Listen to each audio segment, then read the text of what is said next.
Well, what is going on, ladies and gentlemen of the internet? It is your boy, D-Wizzle. Thank you so much for tuning back into my channel.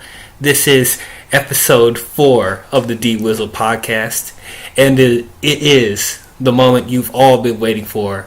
We are finally going to be talking about Avengers Infinity War. It came out last week. We're finally going to get around to talking about it. Man, can't wait, because we have a lot to talk about. We have a lot of thoughts about this film. For those of you who are new to my channel, we did podcasts on all of the Marvel films leading up to Infinity War. I'm going to leave links in the description below so you guys can go watch those, and then you guys can come watch this. Or if you don't care, if you just want to hear our thoughts about Infinity War, then please stay around. So, joining with us, I have my squad here assembled. We have Captain Eagle. Hello there, guys. And we have Dr. Dick. Why does he get top billing? Because he's Captain Eagle. Yeah. Okay, next time I'll introduce you first then. Yay. And, Crimson Amazon couldn't make it again. It was a snap of the fingers. It's a snap. She snap of the fingers. And sorry, Captain. Sorry, stuff happened. But we have somebody else to come in and fill in, at least for a few. I have my mother here. Say hi. Peace, love, and light. Do you want to give you a nickname? So to give everyone else a nickname. I have a name already. I don't know why you don't know it. Oh, okay. So I was just wondering because I was about to. Okay. So this is my mother, Osana. She wanted to speak her piece about certain stuff in the film. I don't think she's going to be sticking around for the whole podcast, but she did want to say some stuff about it. So we're happy that she's here. Hope you guys enjoy her. She is a lot of fun. Sometimes. But yeah, so without further ado, let's not waste any time. You guys ready to get into this? Yeah, I know. We have a lot to take in with this. Alright, so we're going to get with you on our thoughts on Infinity War right after this trailer.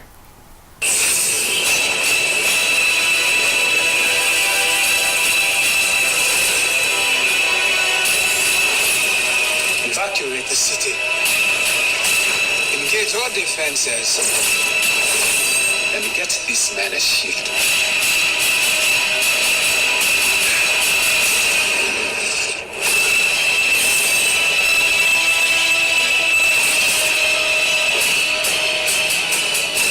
Fun isn't something one considers when balancing the universe.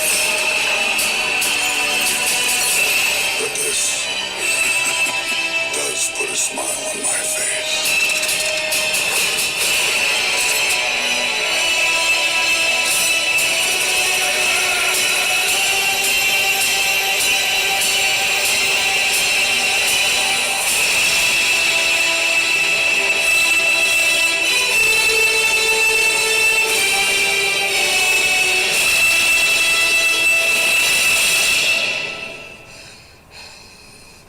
Who the hell are you guys?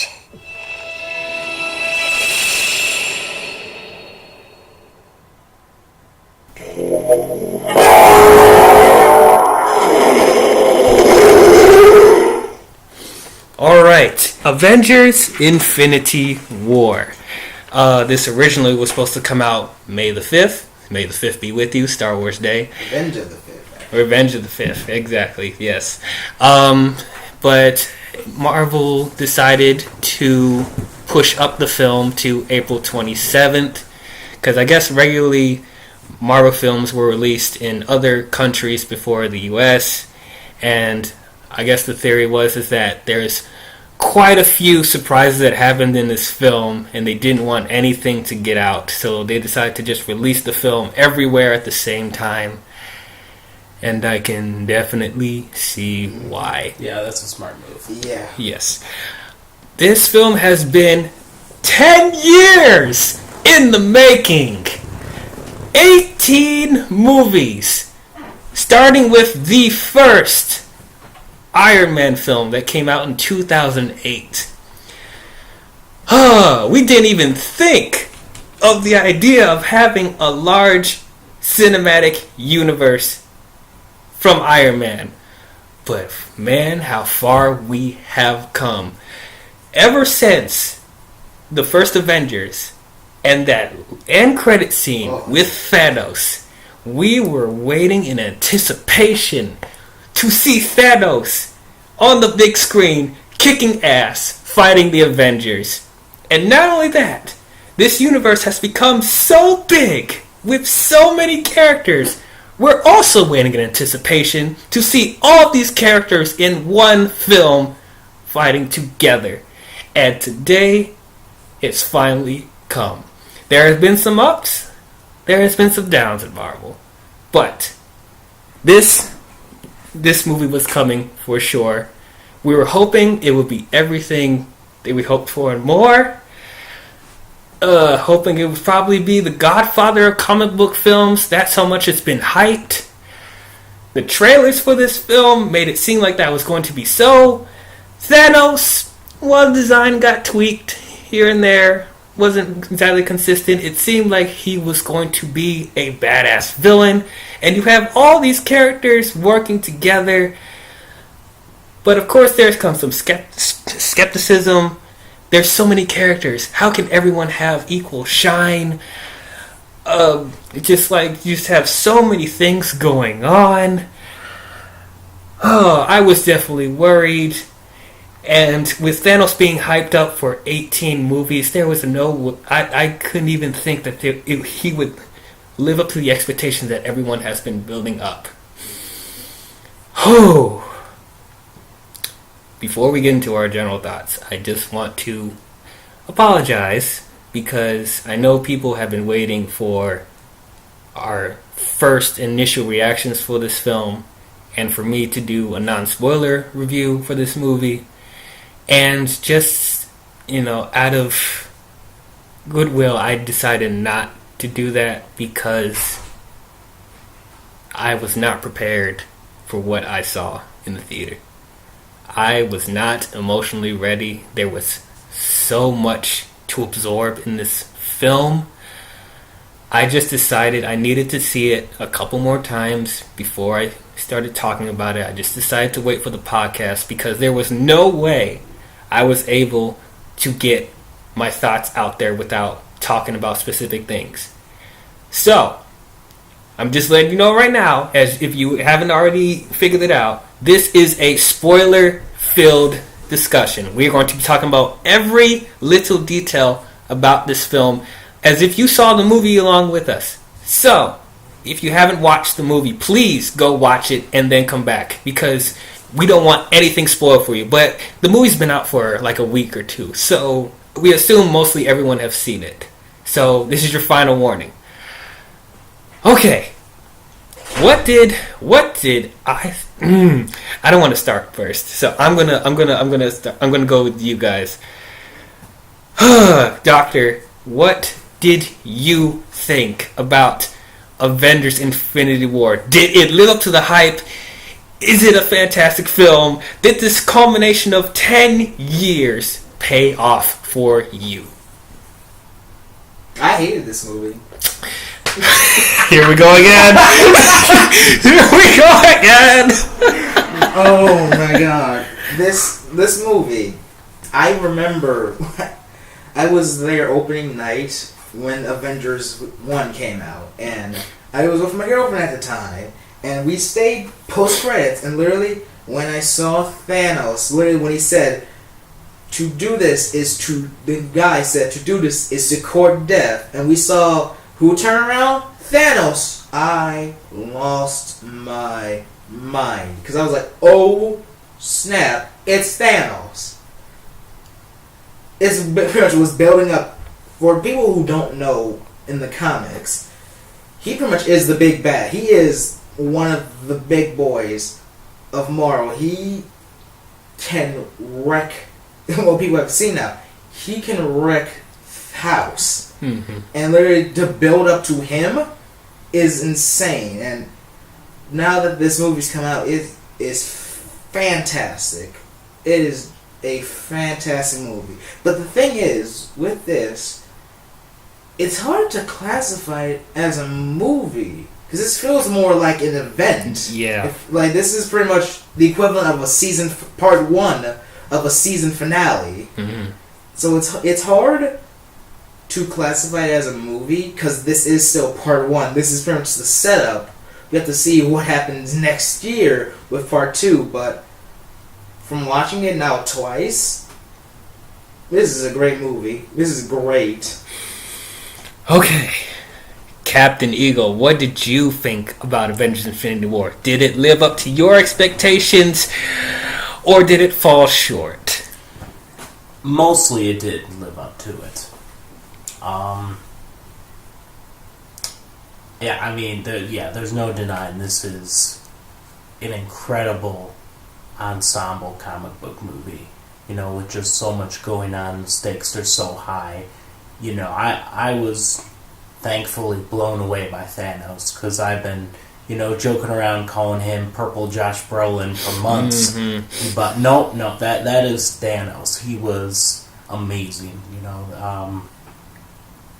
Yeah, you just felt like this was the biggest thing in 10 years, you know, in this entire franchise. That, you know, this had the biggest stakes, and a lot happened, and it really was just an incredible event, pretty much. Mm-hmm.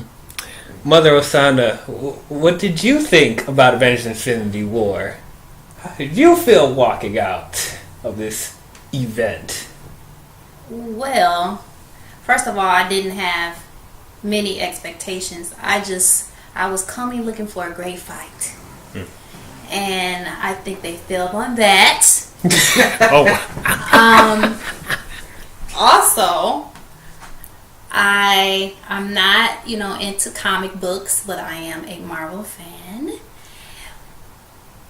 I just, you know, it was good. It kept my attention every minute. But when I left the theater, I felt let down. Oh, wow. But definitely anxious to see the next movie. Wow. It was good, but I thought the ending sucked. Ooh. And I also want to say that in my next Marvel comic book life, Thor is going to be my husband.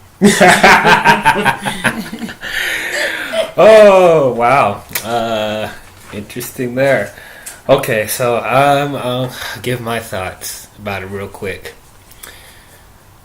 Oh, my expectations were really high for this film. Like people know, I am a huge Marvel person, but I haven't been a huge fan of the Avengers up until Iron Man, and when I started to see how the universe unfolded. And when it came to Thanos, I knew who he was, and I knew how big he was, but I wasn't a huge fan of Thanos. I haven't really followed him that much. But it still got me excited to see how they were going to use him going forward in the MCU. But I was, like I said, I was very, very nervous because of just how much hype and build-up they've been leading to this movie. And if you guys seen the previous podcast, you know there has been quite a few letdowns in the MCU as of late. And this movie also is directed by the Russo brothers, who did The Winter Soldier and Captain America Civil War. Now, I love Winter Soldier, but you guys know I was very disappointed with Civil War. And I was thinking, what Russo brothers are we going to get? Are we going to get Winter Soldier Russo brothers? Or are we going to get Civil War Russo brothers? And just so many characters in one film. I was just very skeptical. But let me tell you, I love this movie. I really do. I enjoyed the hell out of this movie. This movie gave me almost everything I wanted to see. And probably a little bit too much, which we'll get to later. But this movie is epic. This movie is intense. The stakes are the highest it's ever been in a Marvel film, and the villain paid off, and then some. And almost every character gets their moment to shine. Now, does everyone get like a lot of screen time? No, but I felt like every character had a scene where their role was important and it was effective. That's what, the very least, I wanted, and that's what I got. It, for the most part, this movie didn't feel like a cop-out like certain stuff in other films. Everything you felt like like this is the end, or like this is serious. Like you feel the danger for these characters, and you're hoping that they're able to, stop Thanos, because Thanos is a big deal. He's definitely a big deal. When he comes onto the scene, you are afraid. But that's my general thoughts. I thought the movie was great, and we're going to get into every detail. I actually have a list of things we're going to go through because there is a lot to cover. So we're going to go by them one by one so we don't go completely off topic. So we already started talking a little bit about Thanos, but yeah, I feel like we can't get through this review until we just get into everything about Thanos. Let's just talk about him. He is fantastic. He was great. I was blown away. Well, we were joking around about Purple Josh Brolin. We weren't a huge fan of his design. Was he going to be the intimidating villain that they were hyping him up to be? Let me tell you right now, I think they misadvertised. Josh Brolin is not in this movie. There is only Thanos. Yeah. There is only Thanos. The movie doesn't waste time to establish how big of a threat Thanos is. Within 10 minutes, the first 10 minutes of this film, I'm shook. Oh my goodness. The CGI on him looked practically seamless. I mean, there's a couple of moments where, okay, you do know it's like motion capture, but for the most part, his CGI was seamless. His design, I completely forgot that it was different from his Guardians design because I was just so into his character. Yep, I was about to say the same thing. I forgot that it was Josh Brolin just because of how intimidating and how great he was, how menacing he was. Yes, and just like Killmonger recently in Black Panther, he's not a one-dimensional villain. He's not just destroying the universe just because. He has a purpose and he has a goal. You actually kind of root for his tactics because you understand where he's coming from. His whole thing is he's trying to get all 6 Infinity Stones in his Infinity Gauntlet so he can wipe out half of the universe because of the resources. Because on his home planet of Titan, he saw that his planet was going to ruin because of lack of resources and overpopulation, and he suggested to get rid of half the population, but his people didn't believe it. And then his plan became to ruins anyway. So what he saw came to fruition. So he's going on a mission to find these Infinity Stones and wipe out half the universe so he doesn't have any of the other planets in the galaxy and universe suffer the same fate that Titan did. I'm just like, oh my god! Whatever thing that they were trying to do with death, I'm kind of glad they didn't do it because that would have been too complicated. There were some theories that people thought Hela was going to be death, and there was going to be a storyline with that. I'm actually looking back at it. I'm glad they didn't do the death storyline because this is a lot more engaging. It's a lot more interesting, and it helps us feel more for Thanos as a character. But yeah, what did you guys think about Thanos, Doctor? Oh, he was fantastic. Now, I was kind of on Josh's side when everyone and the memes came out that, oh, he's not purple enough. He's looking pink. He looks like Homer Simpson. I was on the side because I think now we can agree from the trailers, don't assume you know what the trailers are. Yeah, don't judge a book by its trailer. Yeah, don't judge a movie from the trailers because trailers can dictate one thing. Because a trailer could be bad, but a movie could be amazing. And the trailer could be amazing, but the movie mediocre. But he was just amazing. And that was when D-Wizzle was very concerned when they announced that Thanos' motive was going to be different from the comics, and he was very concerned. I was very worried. I'm like, oh no. They did a fantastic job making this Thanos different than the comics. Because in the comics, literally the reason he gets the Infinity Stones together is to literally court death, and not just from a symbolism. Literally, Death is an actual character in the Marvel comics, and it's a woman, and he wants to try to court Death. He wants to date Death, but Death is just like, oh, okay. Doesn't give him the time of day, and that's literally the reason why he gets the Infinity Stones. Now, in the comics, that's a good one, but for a movie, and a movie that a lot of people who don't read the comics are going to see, thank God they changed it. Because this Thanos has a much more concrete reason for doing what he does. And it's both terrifying, but you can sympathize with him. You can empathize with him. Because, let's be real, Thanos is the protagonist. He is the protagonist of this movie. If you really think about it, it is Thanos' film. He is taking over. He is both protagonist and antagonist in this movie. And it's... Like I said, he's not even just an egomaniac. He doesn't just kill just because he wants to kill. He only kills who he thinks is necessary to die.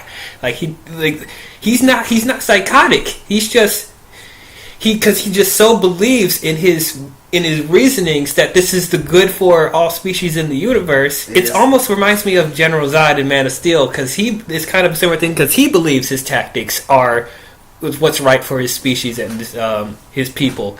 So just strategic. Strategic, yes, that's the word I wanted to use. Mama Osana, what did you think about Thanos? I didn't like him. Oh my god! Oh, you're about to get some hate in the comments. What are you talking about? Thanos is one of the best villains in the MCU. We like different opinions. Yeah, we adore different opinions. Please. I don't have the history that you guys have as far as the comic book stories. You know, I am a Marvel movie fan, so that's very different.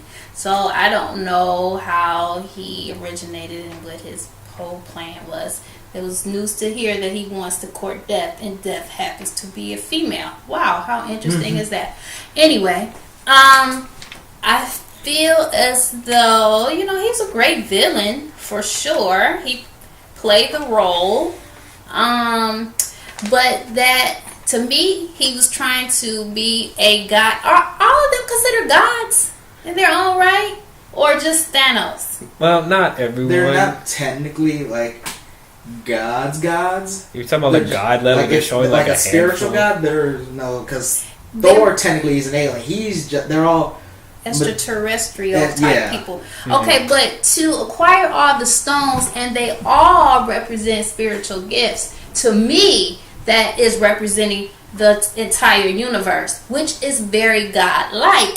So in that instance, I feel as though he's just like everyone else who wants something that he really can't have. And, I'm waiting for the part 2 or whatever, sequel or what have you, so they can take him down and everyone can get their stones back. Okay. Captain Eagle, what we probably already know, but what do you think about Thanos? How do you feel overall? Mind-blowing. Just, wow. Easily just the best villain in the MCU so far. There's no competition for me. As we already said, he's not just a one-dimensional character. But you actually, get behind him and be like, oh man, the Avengers need to stop him because this is bad for that many people, to die. But Thanos is kind of right. Yeah, it's we should stop you, but we understand why you need to do it. It's the Killmonger thing. It's the Killmonger thing. Yeah. Crimson wanted me to say her thoughts on this movie are it's fucked. You're absolutely right, which we will get to later. But yes, absolutely. May I ask a question? Yeah. What is his cause again? Just to date Death? In the comics, it was, but here, pretty much the universe. There are so many. Oh, to depopulate the Yeah, earth. pretty much. There are so many resources that are running out.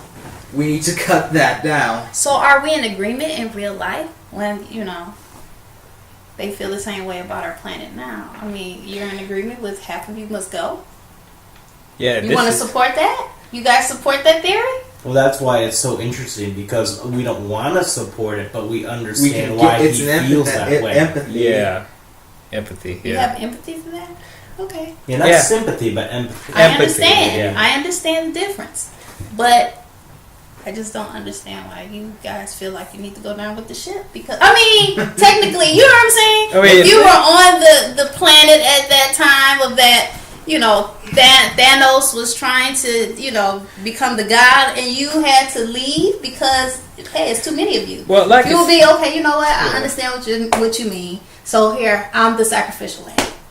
You would agree then? Well, no, because okay. no, like at the end of the day, what Thanos is doing is insane, and it's not beneficial for anyone at the end of the day. But just seeing why, and he gives a valid reasons to why he thinks this way. Mm-hmm. Yes, he's still like a sociopath at the end of the day. So it's like, what we don't want him to do that, but You understand? yes. We don't think he's like Kanye West. He's not saying just saying stuff out of his mind. He doesn't know what he's talking about. So No, I understand what he's saying too, but that's a different topic. that's another thing. Just like his whole motivation, I feel like it's relatable to certain political controversy that happens in the real world because of overpopulation and lack of resources. So it kind of is touching a little bit on that. So I found that in a way relatable. I mean, this is still a superhero film with aliens and stuff, but it's just that overall, that overall motivation. I'm like, yeah, we haven't really thought about that. Oh my goodness, you guys. I'm looking at you differently, all three of you. Oh my god! Yeah, we're all gonna. Yeah, we're still planning to kill half the humanity. That's exactly what we're gonna do. Okay, moving on. We have Thanos's children. Oh yes. The Black Order. The what? The Black Order. Where does that come from? Yeah, go ahead. So, in the movie, the people that Thanos was with, the guy was like, and the other ones, Yeah, those the are aliens. those are called the Black Order. Those are pretty much his henchmen. They're not children. They're not his biological children. They call themselves the children of Thanos. Are they his creation? No. No. Just like Gamora, they're pretty much he pretty much adopted them. Oh, he adopted. They pretty much swiped them up, and now they work for him. Okay. So, I didn't really have much expectations for the Black Order. I thought they were just going to be just regular henchmen of Thanos. It's like, oh, okay, they're just going to be in there to fight and nothing else. But the Black Order even surprised me. They came. They came to play. All of them. Mm-hmm. So we have Ebony Maw, we have Corvus Glaive, Black Dwarf, and Proxima Midnight. All of them were freaking scary, and they weren't just getting killed easily. It took a minute to fight them. They are tough as hell. The standouts to me are probably Ebony Maw and Proxima Midnight because they had the most dialogue. But all of them, I'm just like, wow. Now this is how you do henchmen. They don't feel too one-dimensional. You don't forget about them, and they play a main factor in the film. But yeah, Cap, what did you think about the Black Order? Actually, I don't know if I fully agree. I thought they were a bit forgettable. Oh, no. You could tell that they were dangerous. I was like, okay, yeah, you guys do have a presence. You're not, you're not disposable. But I would say they're basically on the level of Steppenwolf, where it's I see a threat, but you're not the biggest badass ever, so it's they were just fine for me.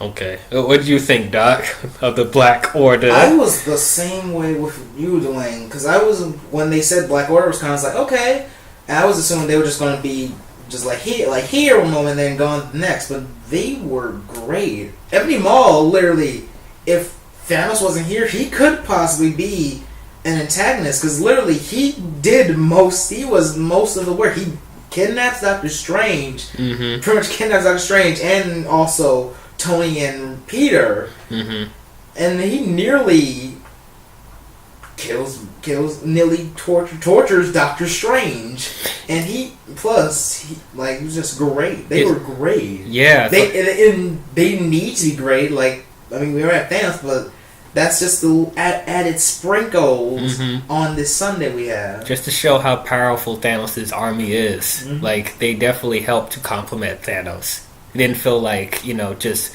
added weight to him. Just like Ebony Maw with his telekinetic powers was really cool. Okay, I will say Black Dwarf. Yeah, he was the weakest, but that Black Dwarf is mostly the muscle. It's just the muscle. So for the muscle, he worked pretty well. And even Corvus Glaive is, I guess, is a love interest to Proxima Midnight, but they don't really go into it. But yeah, it would have been interesting to have a little bit of development with Corvus and Proxima, since they are together, so it would give more dimension to their characters. But there was already a lot going on in the movie, so I was like, we didn't really need it. Just need to focus on the main plot. So yeah, I think that's pretty much all we got to say about the Black Order for right now. So yeah, let's get into the next two characters that doesn't really have a lot of time. Heimdall.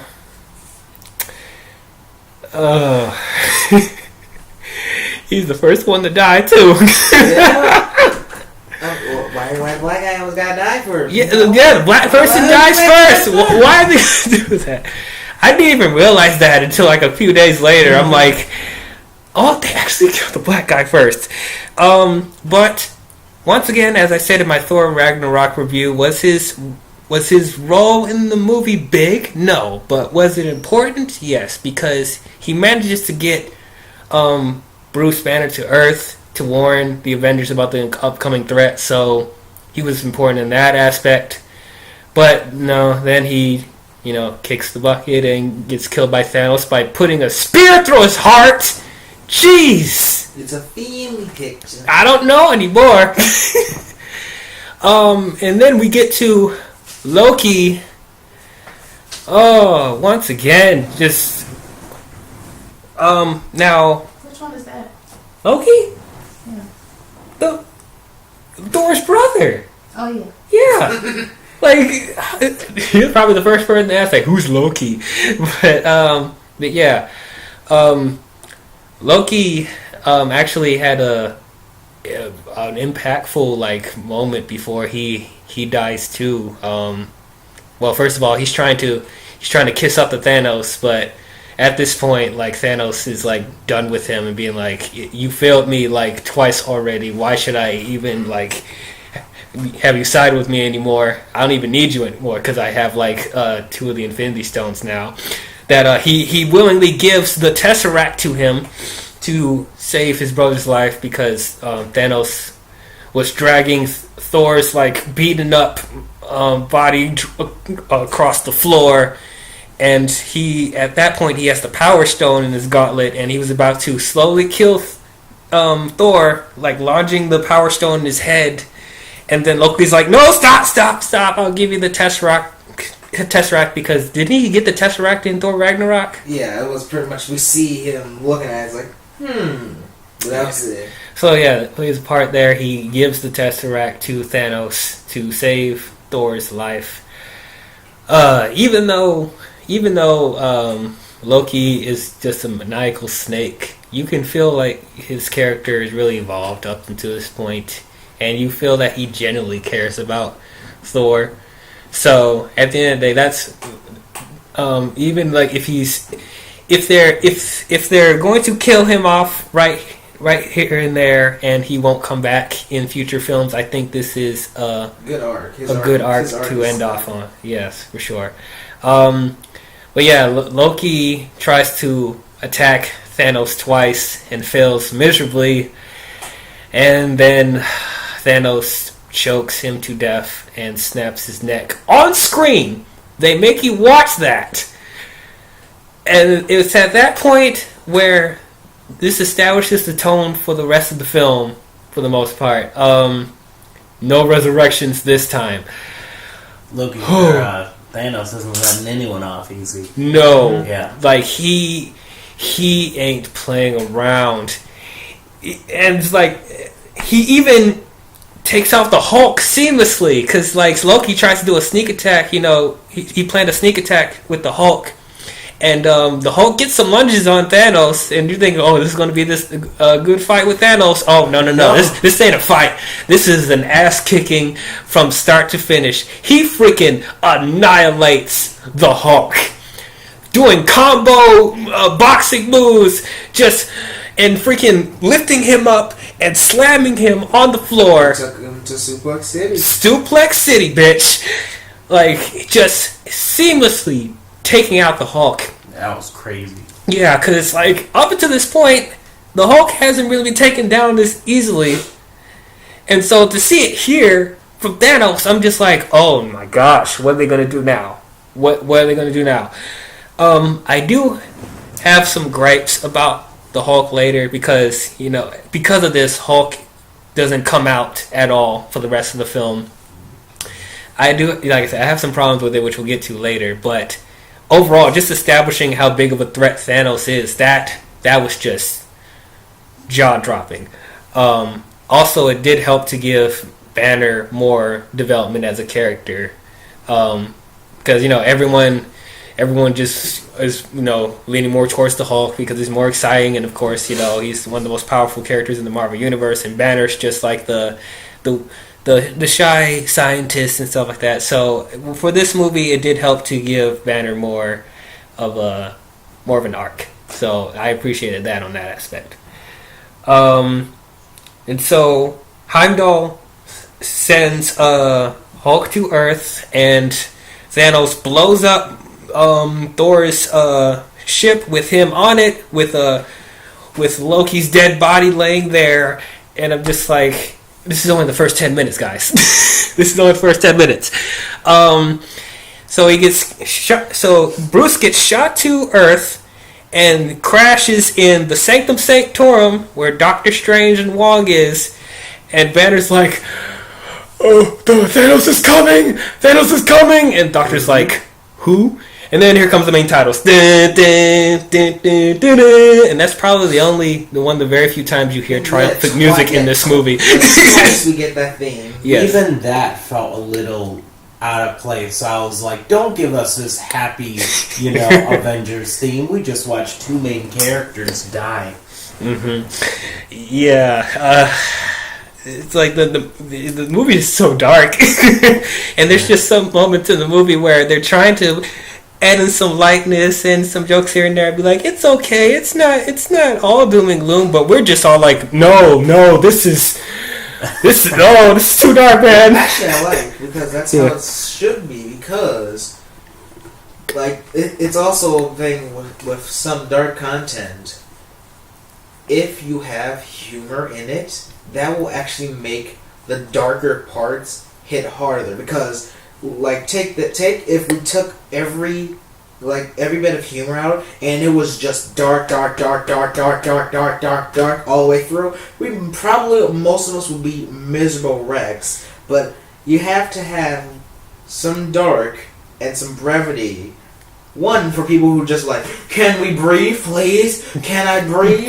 True. And also, that little bit of lightness is going to be just smashed down once those heavy moments hit. You'll feel the transition back to dark. Yeah, just be like, we're not done here. Mm-hmm. I'm so glad that they took this movie seriously, and we're like, this is mostly dark. There's not a whole lot of humor, because if they had treated this movie like they treated Thor Ragnarok, where they just destroy, a big moment, with Asgard and like all this destruction, but then you don't even feel any sort of weight because of all the humor. If they did that for Infinity War, I would have been fucking done with the MCU. Yeah, I would have been right along with you, because like this is this is the movie that had to be serious because of all the things that's been building up and just how big of a threat Thanos has been built up to be. But yeah, this is probably the one instance where I'm actually glad that there's the humor in there because the movie is so dark, and when we get towards the climax and stuff like that, it's like I needed some of that levity because it is so emotionally draining.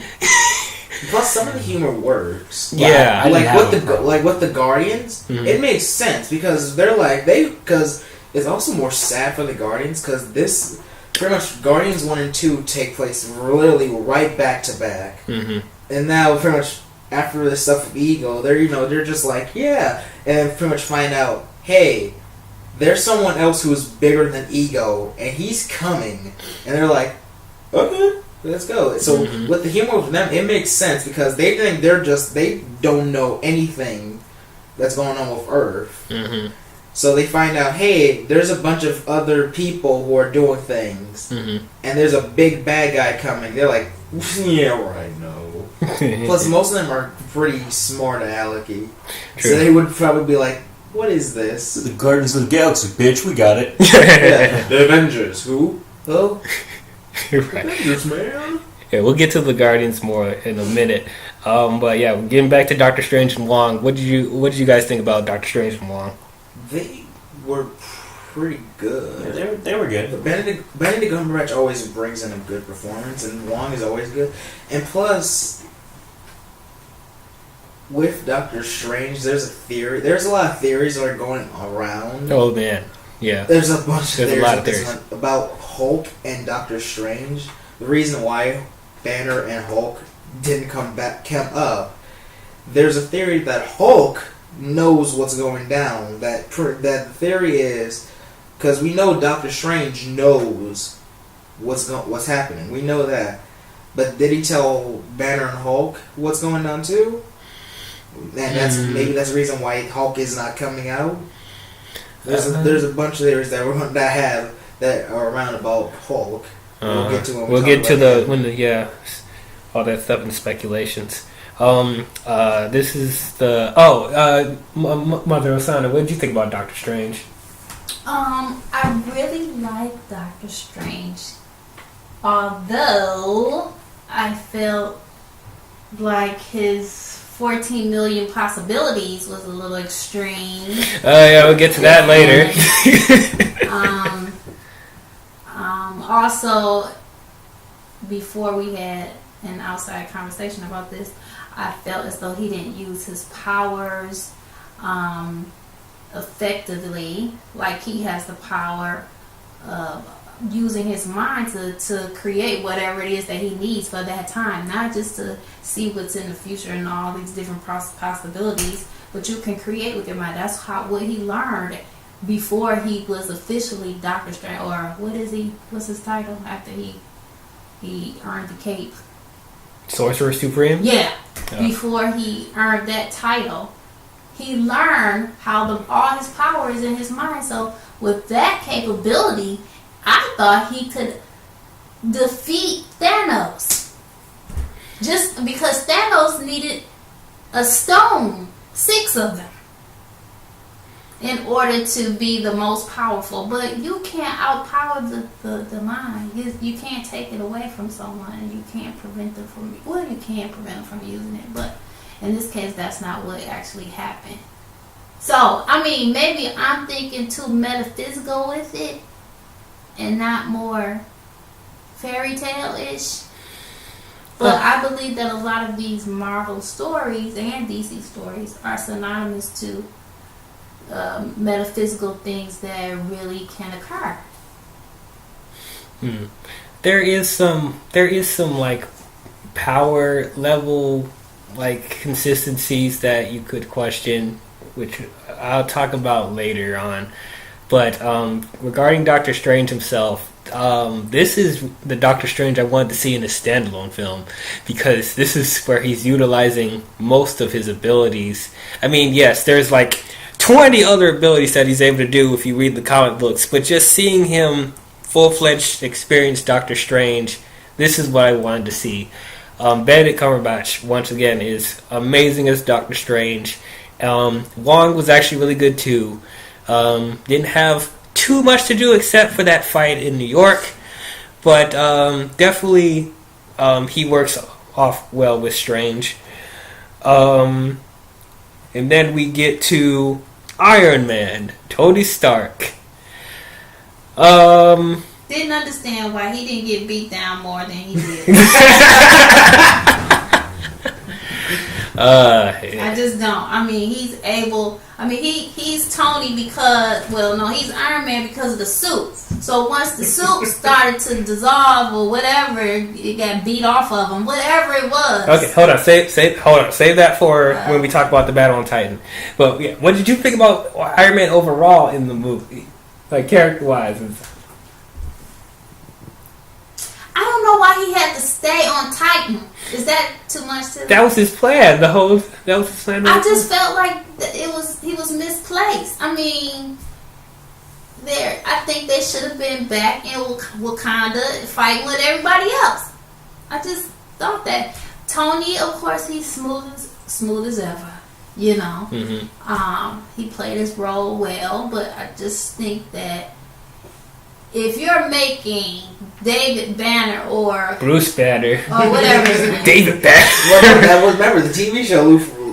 Right. David. Right. Yeah. If you're allowing the Hulk to be a coward, and get beat down, how is it that Tony didn't get more of an ass whipping? I just didn't. I don't understand that. Because it's Iron Man. Well, Spider-Man was the same as far as the, suit wise, and it didn't go that well for him. And I know they're not just trying to play on his age with, as far as that was the reason why it didn't go that well for him. Because once he put on the suit, you're what? More powerful. You like Iron Man. You just have your Spider-Man capabilities, right? Yeah. Just like what David Banner had to do with the Hulk Bruce suit. Banner. Bruce Banner. With the new Hulk.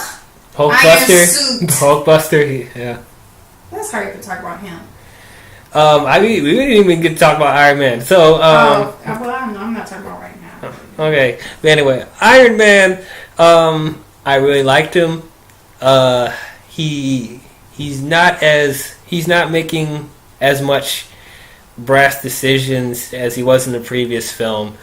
There is actually some nice scenes with Pepper Potts. She's back in the Avengers movies, and there's a nice little thing of him possibly wanting children. So I'm like, okay, yeah, that's really nice. But once again, Pepper's like, but you need to give up that Iron Man stuff. And then I just started getting hot flashes of Iron Man 3. I don't understand with certain love interests where they just want to have them give up their superhero persona, given the fact that there's so many dangers and enemies out there, and they just wanted to give it up. Like they think that nothing bad's going to happen from this point forward. I just don't understand that. I would think that Pepper would be more understanding at this point that the world is not safe and there are other threats and other alien species and gods out there in the universe, so it's like to have some sort of security would be enough. Now, to look on Pepper's side, I do see that Iron Man has become obsessed with the suits, so having a little bit more humanity from Tony would be great. So I could see on both ends there. But Tony, I did really like him. His suit in the movie was awesome. 50. The Mark 50. It's the unofficial name, the Bleeding Edge armor. It's all this nanotech technology, and he's creating like these giant guns out of his hands and from his back. And I thought it was an awesome suit. Captain, what do you think about Iron Man? Yeah, he was great in this movie. Yeah, he wasn't being as crazy or making stupid decisions like you guys were saying, and I don't know, just I just like Tony when he's more serious, trying to, I don't know. Yeah, it's like where he's just taking things more seriously and being a little bit more responsible. Yeah. Just like how he was in the first movie. Because yeah. So I feel like that this is true to that, opposed to some of his other portrayals. You killed my mommy.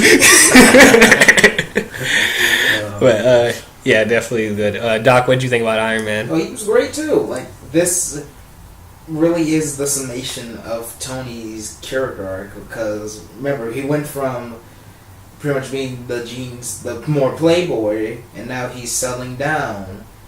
He's pretty much about to. Did they say he got married, or he's about to get married? About to get married, yes. He has his fiancée, and they're doing pretty well. Mm-hmm. And now he's being swept back up again. And there's another that I brought up. Mm-hmm. When Pepper is calling Tony and he's on the ship, it keeps cutting out. But yeah, I think she would. Do you think she was about to say that she was pregnant? Oh, she could have said that, because when bringing up children, because Pepper probably said during that when they were in Central Park that she's pregnant, and then. Yeah, I think that would be really good. That could be something they could elaborate more on Avengers for. Mm-hmm. Yeah, if that is true, I'm definitely on board with that. Plus, I think everyone can agree that probably this is going to be the end of Tony. He probably won't dying for it, but probably settle down, maybe do a lineage trade off like what happens in the comics, except not with Riri Williams, but that's another thing. Probably pass the torch down. So do what he actually was supposed to do in Iron Man 3? Yeah. I don't want to see that. I love Robert Downey Jr. I mean, yeah, Robert is Tony Stark. Like, he is encapsulated the role. But it's been 10 years with Tony, and I feel like a passing of the torch would be good, because you have so many other great characters in the MCU. And plus, Robert is pushing 50 now. He's 56. 56? He looks great. Oh. Man, but I yeah. feel like 56 is old or something. Well, for certain people, yes. It's Well, like, he has a suit. I mean, So he could be 76. Oh, as long no. as he can fit in the suit. I don't want to see a 76 No, Tony Stark, please. Why not? With some stunt work, it's very dangerous. Like, You guys Yeah. didn't think about you did. How about in what are the people who go to the school? Mutants. Oh, the X-Men? X-Men. The bald head guy. Well, he's not really in the field. But if he has to fight, he goes to fight. And also the opposing villain, or they used to be friends in the beginning. Magneto. Yeah. He doesn't even have to put his hand. He doesn't even have to punch anybody. He just has his magnetic powers. But So the point is, they're older. okay, I'm not interested in an old Tony Stark. He Bottom line. has a suit. That's great, but give attention to new characters. I agree with that. Yeah. So let's move on to the fans' favorite, Spider-Man. He was really good. He's not my favorite. I said fans' favorite, not Osana favorite. But I am a fan. okay. But yeah, he was really good too. He didn't feel as shoehorned in as he was in Civil War, and he actually played a main part towards the end with fighting Thanos, and him proving himself to be a future Avenger.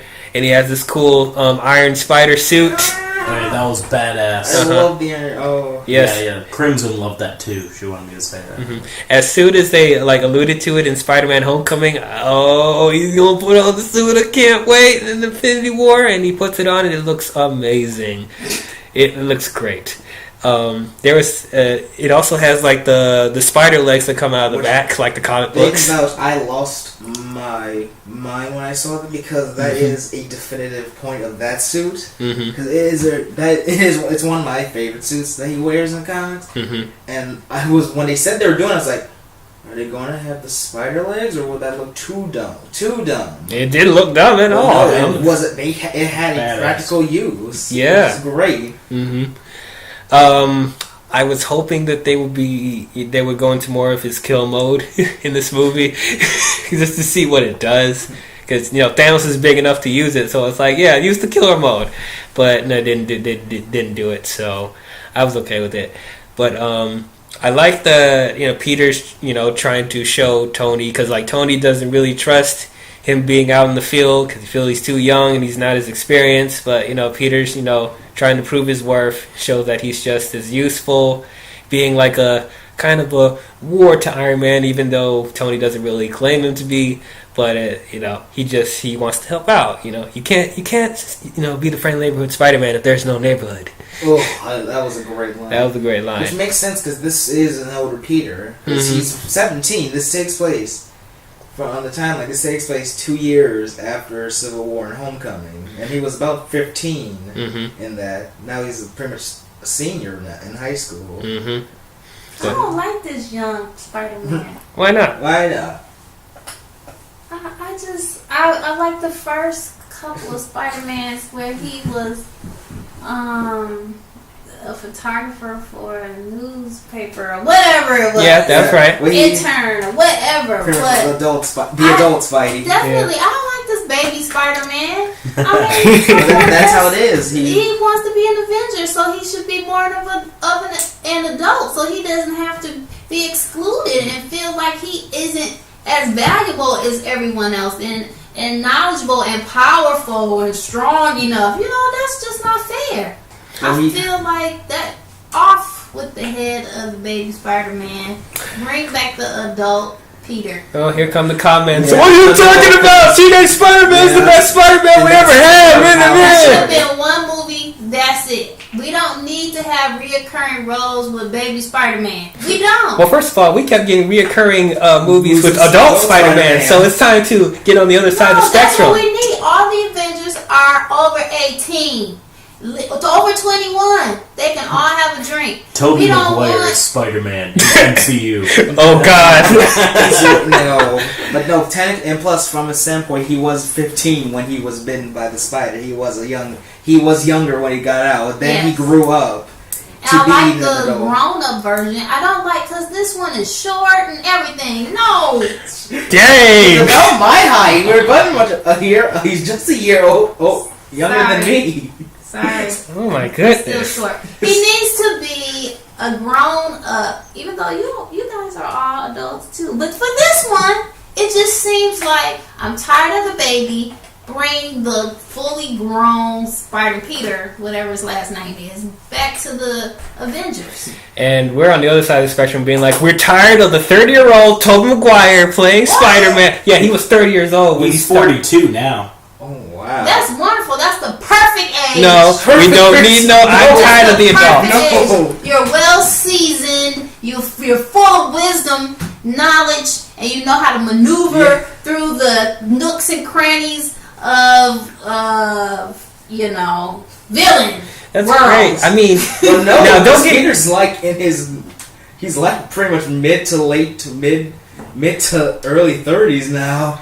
In the comic, the comics is pretty much like mid to, but this one because plus this is also taken from a spin-off, pretty much Ultimate Spider-Man, which was more of him showing him going into becoming Spider-Man. True. It's not like going that way because he's still learning how to be Spider-Man. Yeah, that's what sucks.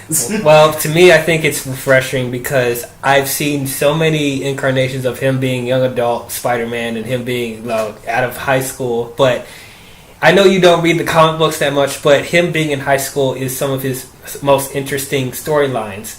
And so we haven't really got that in the previous Spider-Man films. They would do it for like one film, and then he just put him off in adulthood. But I'm just like, no, keep him in high school for a minute just to see how he progresses, growing up and going into his, learning his powers more and being, Spider-Man. So, but man, yeah, for your own movie. But when it comes to being an Avenger and fighting side by side with the rest of them, he should be an adult. It's probably appealing to all the kids, being like, "Hey, I can be Spider-Man." No, it's not. Well, and if it is, it's very irritating for the adults who think that this little kid. I mean, come on now. That's the reason why Starks treated him the way that he did in that other movie, whatever that movie Civil was. War. So, which is why I always kept saying, why did Tony recruit a young Peter Parker in the first place? And then you want to act like you don't want to trust him, even though you recruited him in the first place. So I do get that, for sure. Yes, that just doesn't make sense. When he's with the Avengers, even though, taking flowers to the site. I'm not supposed to say that? No, not yet. Oh, okay. But yeah, at this... I mean, does that mean it's over for him? For his own?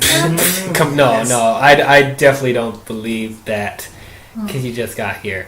But how can you do that in one movie and then the other movie it's forget what you saw? we'll talk about it later with our speculations. But I guess with this being such a great threat and event happening, Spider-Man had to be involved. So it's Tony had no choice, pretty much. He had a choice of what age he could be though. Yeah. Anyway, moving on.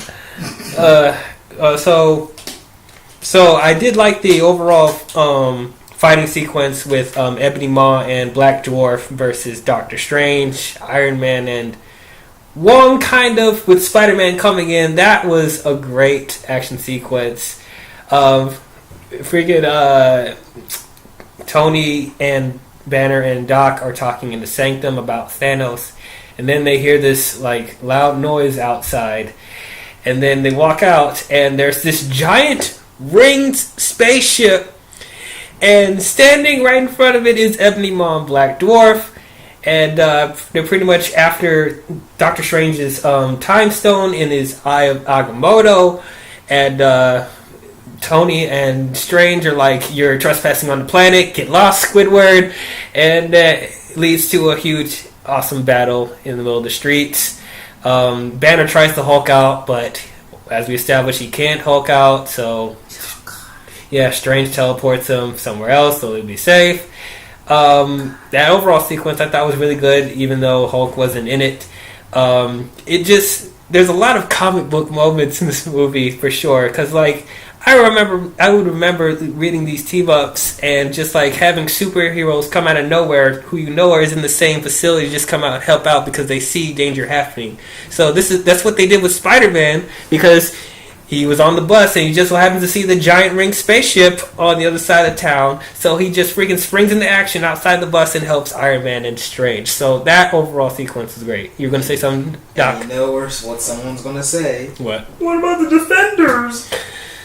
Okay. Gonna say that. Okay, let's talk about the Defenders real quick. I really wanted the Defenders to be in the movie just to show it being a bigger culmination of the entire universe. Having everyone there.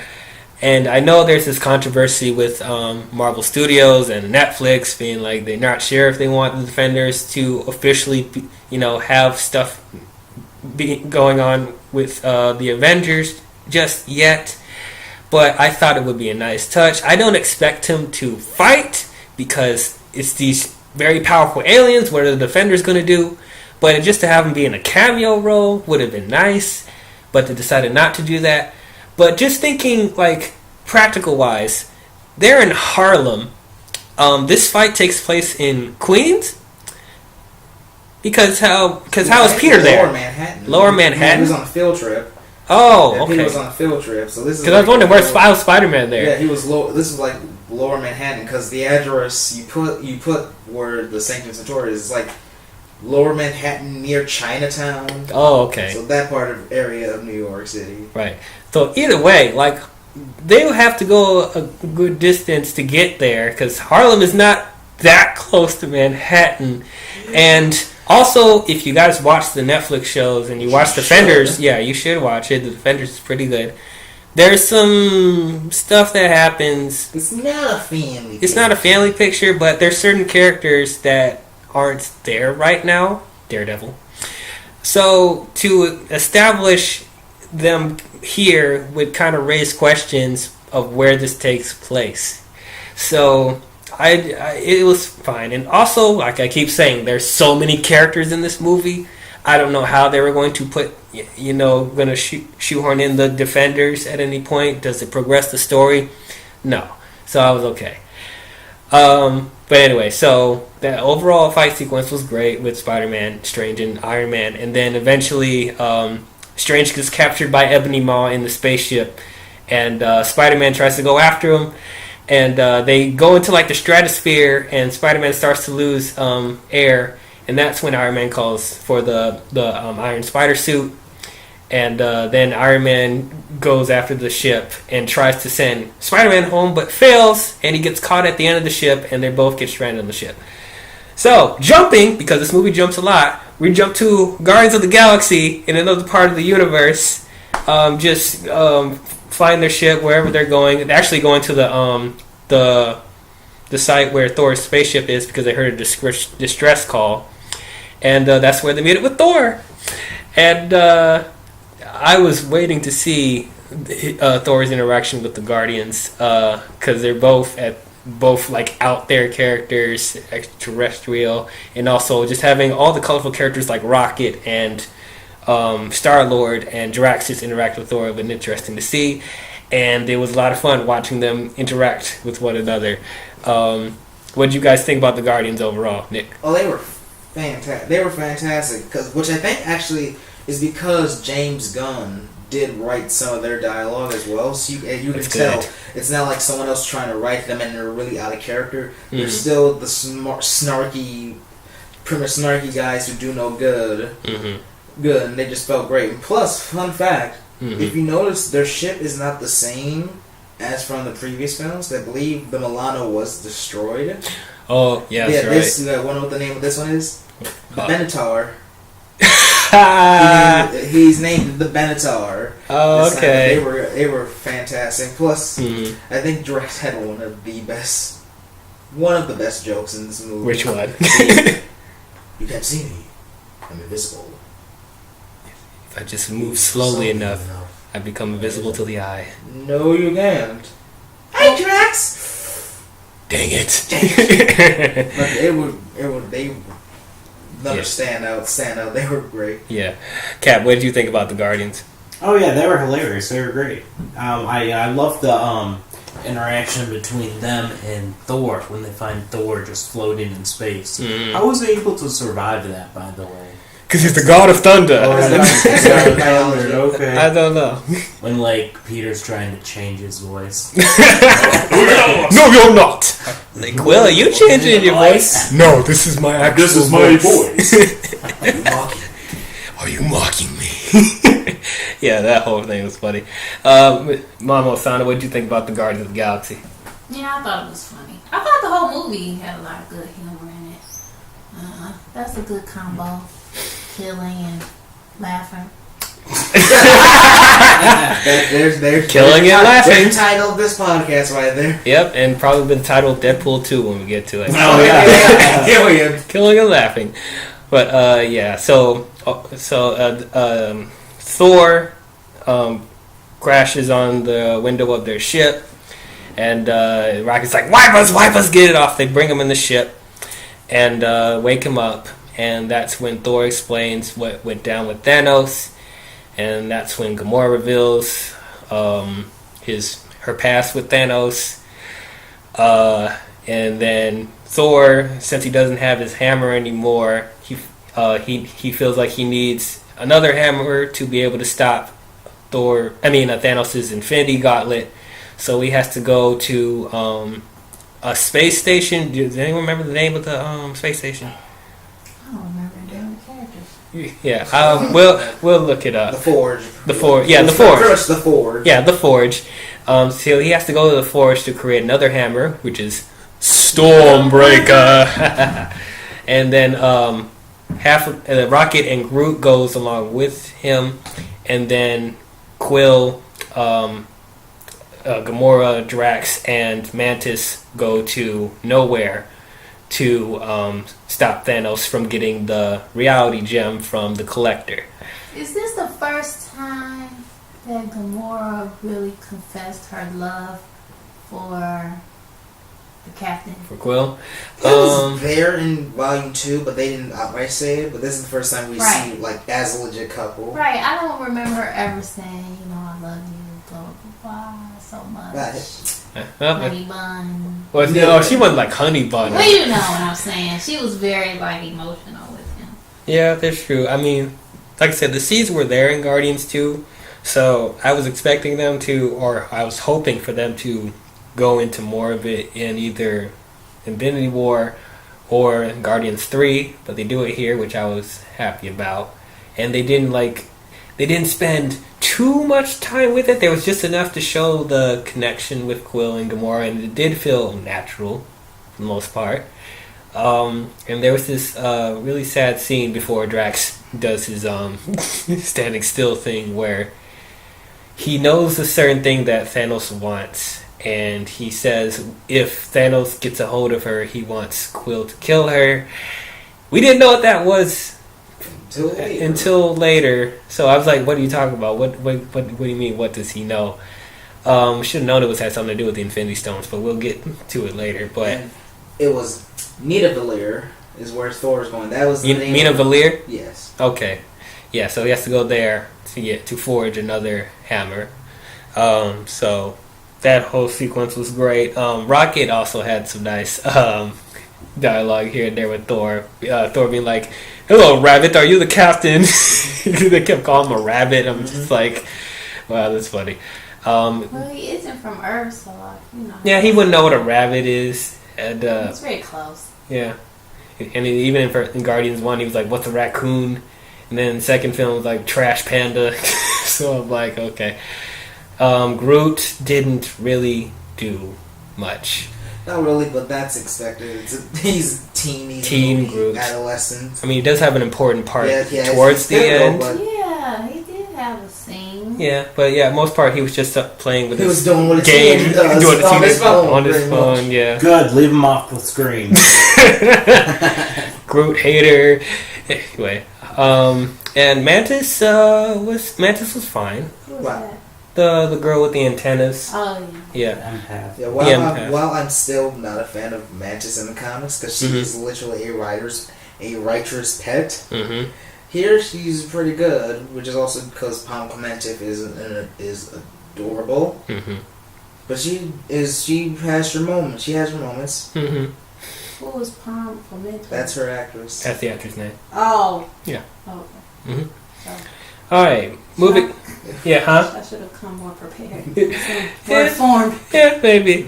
Okay, so jumping back to Earth, we're going to talk about Scarlet Witch and Vision. What about David Banner? Why do you keep calling him David? That's the Hulk. Do I have to give you another sticky note? Bruce. I'm just gonna say Banner. Banner. Just say Banner. Yeah, just say Banner. But anyway, we're talking about Scarlet Witch and Vision. Didn't we talk about Banner? We'll get to it. I want to talk about Banner. We will get to him. We have to get through other characters. Scarlet Witch and Vision. They're improved a lot from Civil War because I thought they were just they messed them up in Civil War. He got messed up in this one too. Yes, but I just felt character-wise, I was more behind I was more behind them. Love story? Yes. Because that's what it was. A love story. It was a love and story. You had your woman avenge you because you was too weak. I don't understand that. Like, you were created to be so powerful. But yet, one blow and you was out for the count. Well, it wasn't one blow. It was multiple blows. Well, to me, it seemed like it was one. Because, she had to defend him for the rest of the movie. If it was her, if it wasn't her, it was someone else. Because he constantly was getting attacked from behind. Yeah, but why couldn't he, why isn't he strong enough to endure some of those hits. Because this is Right. Thanos and the Black Order, some of the most powerful beings in the universe. So, yeah, it was going to be a fight, for but sure. it wasn't Thanos who was always taking him down. It was his children, the Black Knights, or The Black Order. Yeah. Yes, they're also very powerful. You know. So, Scarlett O'Hara and Scarlet... Scarlett O'Hara and Revision. So they established that Vision is able to evolve, and I guess that's the Mind Stone starting to evolve now since the... I don't know what's causing exactly. Is it because all the stones are starting to gather together? Probably. Yeah, Can't really explain it, but it's probably that's probably it. He's able to camouflage into a human. Which is the first time Paul Bettany himself has been Yeah, on screen. been on screen. Oh, Yeah, that was Naked. the first moment of that? Yeah, because Oh. he's just either been a voice or in makeup. So yeah, it's yeah. the first time That was surprising. he's actually How- his full face, Uh-huh. regular face, just with a mic, just with a stone on his head. yeah, Well, it makes sense because they were kind of technically in hiding, right? yes. Okay. So Yes. it definitely does make sense. Oh, and Yeah. I can just put my little hipster shades on. Where they were filming that fight within Glasgow, I was there. Oh, you I were wasn't there? there when they were filming, but I was at the location where they shot.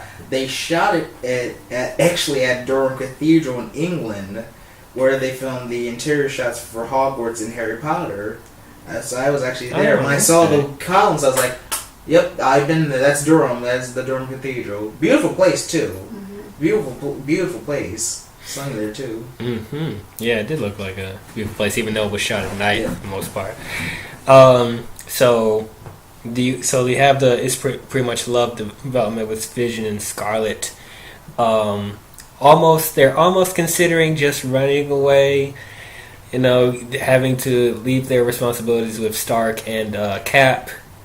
But right before they even have a chance to even talk about it, here comes Corvus Glaive and stab him right through the chest from behind. And then here comes Proxima Midnight attacking Scarlet Witch. And Vision's trying to hold his own with Corvus. They hold their own for a minute, but soon the Order gets the upper hand. And right when they're about to take the stone from Vision, there's a train that goes past. And there's a guy standing there. Guy standing in the background in the shadows. Who could that be? Who can it be? Captain Nomad himself, Steve Rogers. I know. So right when we say Captain, I was like, I can join in now. Yeah, That got a big cheer when that did get a happened. big cheer when he coming out of the shadows, and then Black Widow with her sporting her blonde hair coming out, and then Falcon coming to save them. With his new mustache. His new mustache beard get up, yeah, digging it a lot. But yeah, I thought that was a really nice moment, and then Proxima and Corvus escape in the ship, and then Cap, Widow, and Falcon take Vision and Witch to Wakanda to attend to Vision's. Well, first they took. Took him back to the compound. First, they're taken back to the compound where War Machine is. And we see Mr. Thunderbolt Ross again. Yeah. One more time, we see him. He's just complaining again, being like, "Oh, the world's in danger. Why aren't the Avengers locked up or signed with us? They're on the run." And then Captain Nomad's like, "Okay, we're done with your bitching. You need us with the threat that's happening now. So we're going to go and fight them. And if you want to get in our way, we'll fight you too." And I was like, Reminds me of the gauntlet thrown down, huh? Move. Huh? You will be moved. Move or you will be moved. The equivalent of move or you will be moved. Exactly. So what did you guys think about? I guess we'll bring them all together. How did you guys feel about Captain Nomad? He's not, but I keep calling him Nomad because he's not He Captain is America. Nomad. Yeah, He he's is Nomad. They just didn't say it in the film. Yeah, because he's officially not Captain America now at this point because he gave up the mantle after Civil War. So we can just call him Steve or Cap if you guys forget. But what did you guys think about Captain Nomad, Black Widow, and Falcon? They great. Yeah. They were more secretive this time, so they weren't just But for Steve, like I said, this was another case. A lot of people thought he was going to die. Yeah, that's not the case. Not the case, and then someone who was with us was all, oh yeah, he's gonna die, and then no, but I got going from a costume aspect. I loved how this new suit was, because it's pretty much the Civil War suit, but there are minor differences to it. Like the buckles are different, and actually, there's a cool thing is, if you look where the star is, there are a bunch of tears and whatnot. You look at there's underwiring, and it's actually pretty much the little scales that's on his OG, that's on pretty much the comic book one, the classic one. But Nomad was great, and the fun fact, the blonde Black Widow is actually another reference. It's a reference to a disguise Black Widow had in the comics. Oh, okay. Yeah, I forgot about that one, but yeah, I thought it was a nice touch. And yeah, Falcon was pretty good too. Captain Eagle, what did you think about Captain Nomad, Black Widow, and Falcon? Oh, yeah, they were great. Yeah, I'm kind of like up in the air about Steve Rogers, because he was like really pissing me off in Civil War. He was just being a bitch. I didn't like him. But then in this, it's like a complete 180. It's like, all right, I like you again, because I don't know, he just seems like he's got himself together. And I was unsure how I was going to feel about his look, since like, oh, he's not Captain America anymore. How's it going to be? But yeah, I loved his Nomad look. It was really sweet. Yeah, I really liked his beard and his longer hair. Yeah, it looked very good. nice. Yeah. It's like rugged but presentable. Yeah, exactly, for sure. Mama Osana, what did you think about Captain Black Widow and Falcon? Well, I didn't know who he was when I saw him. He's like, who is that? But once you told me, then I was like, oh, okay, that's a nice change. He was missing his shield, though. But he's no longer Captain America, is that what you're saying? Yeah. Oh. How is he as powerful as Black Panther? He didn't have any vibranium on him. Well, he has the super soldier. That is not... Yes, you it can't is. compare. Yes, it is. Yes, you can. Super soldier. Yes, you can. To the Black Panther. Sorry, like my mom is so pro Black Panther, so I'm pro Black Panther too. When anyone was close to death, they were flown to Wakanda, where they were brought back to life and given more powerful weapons or suits or what have you. And here's my thing. I don't think the super soldiers had any vibranium. They didn't even know existed. Captain America's shield is made out of vibranium. Well, it's because they...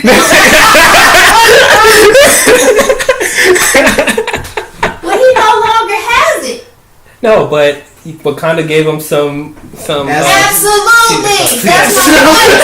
Wakanda gave it to him. Yeah. I don't understand how they have the same strength. Okay, here's the thing. I know we're pro Black Panther. It's like they're the most technologically civilized race on the planet, but we can't. It's a society. Their whole environment. Yes, their whole society is like the most advanced out of the planets, but we cannot. Even America.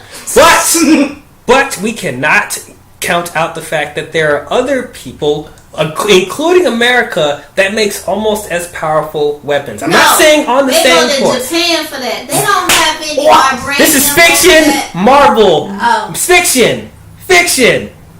We live in a world where there are nano suits, aliens, gods, magic people. You have to suspend your disbelief. You don't think that they have that stuff? You don't think that exists now? Maybe. We're not going to get into that. We're not going to get into that. We're not going to get into that right now. They don't want us to know it, but yes, it exists. We're not going to get into that right now. Anyway. Super soldiers exist. Yes. So, Captain, it is plausible to believe that Cap can run as fast as Black Panther. I'm not even talking about running. I'm talking about the suit, running too. Steve was a super soldier before T'Challa was even born.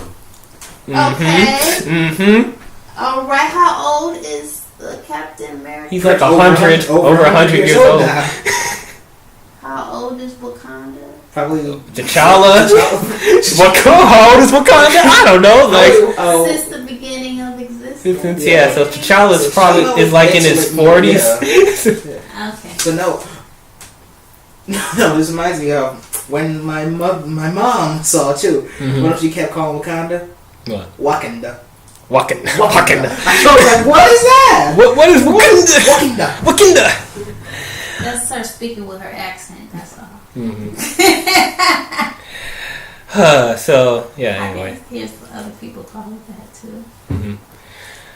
Anyway, as far as Scarlet, Black Widow, Black Widow, and Falcon. I want her to be more powerful. I mean, she has, she's a regular human being that knows how to fight. And why isn't she a super soldier too? Because that's not the character. I would think that they would give her some of the same abilities as the old Captain America. No. She's a woman, I'm trying to, not that she's a weaker vessel, but I'm trying to understand why would they make her so vulnerable to being hurt? Well, because you need certain characters to help keep the audience grounded. If everyone was super powerful, then people, I feel like, wouldn't relate as much. So to have people like Hawkeye and Black Widow who are regular people but and Nick Fury even, like Samuel Jackson. Oh, he's not fighting. No, but to have those human beings on the field with them, helps to show that you don't have to have superpowers to be able to help. Yes, you do. I mean, in this instance, yes, but a civilian, the average citizen, and call yourself an Avenger. But if to be fair, then the people of Wakanda shouldn't fight. Then the Dora Milaje wouldn't be able to fight, or M'Baku's army wouldn't be able to fight, because they're regular people at the end of the day. No. See, you're trying to argue stuff that we know is fact. It's not going to work. We're saying stuff that's fact. And M'Baku doesn't have the same powers that Black Panther does. Who's that? the Monkey Man. Remember the Djibouti? With the mohawk. One who was like... Yeah. No, they Okoye doesn't have powers either. The bald girl doesn't have powers. No, she does. No, she doesn't. She had powers in Black Panther. No, she doesn't. She could feel things about to occur. She knew. That's called instinct, not superpowers. It was not just instinct.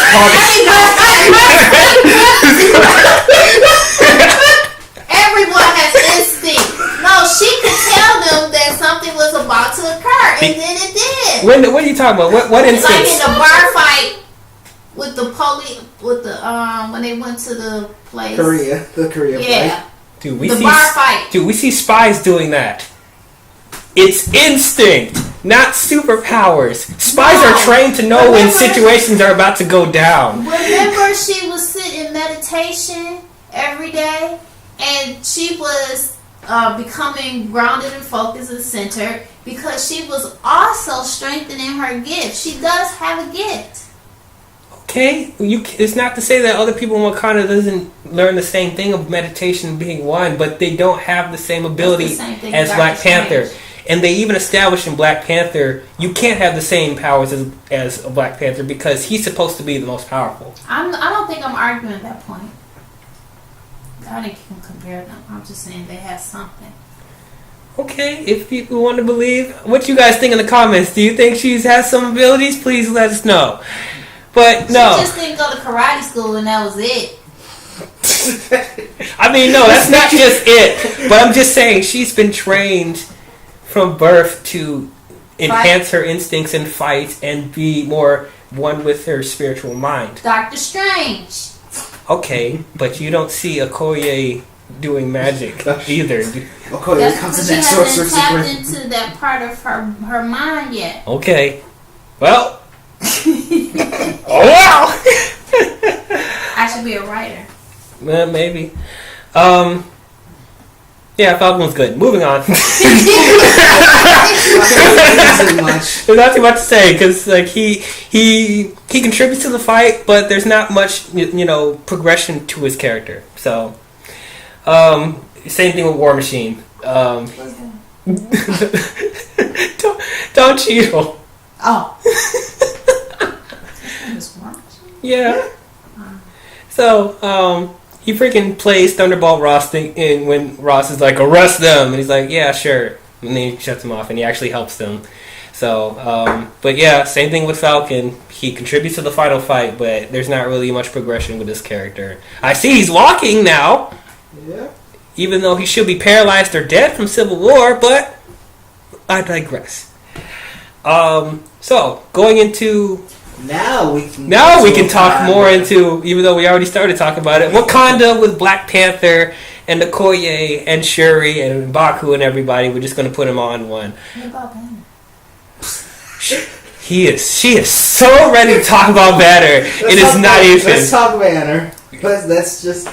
Let's talk Banner. Okay, well, I'm gonna let my mom speak a piece about Banner because she won't stop. She won't stop with Banner. Okay, Miss Osana, what do you want to say? What do you want to say about Bruce Banner?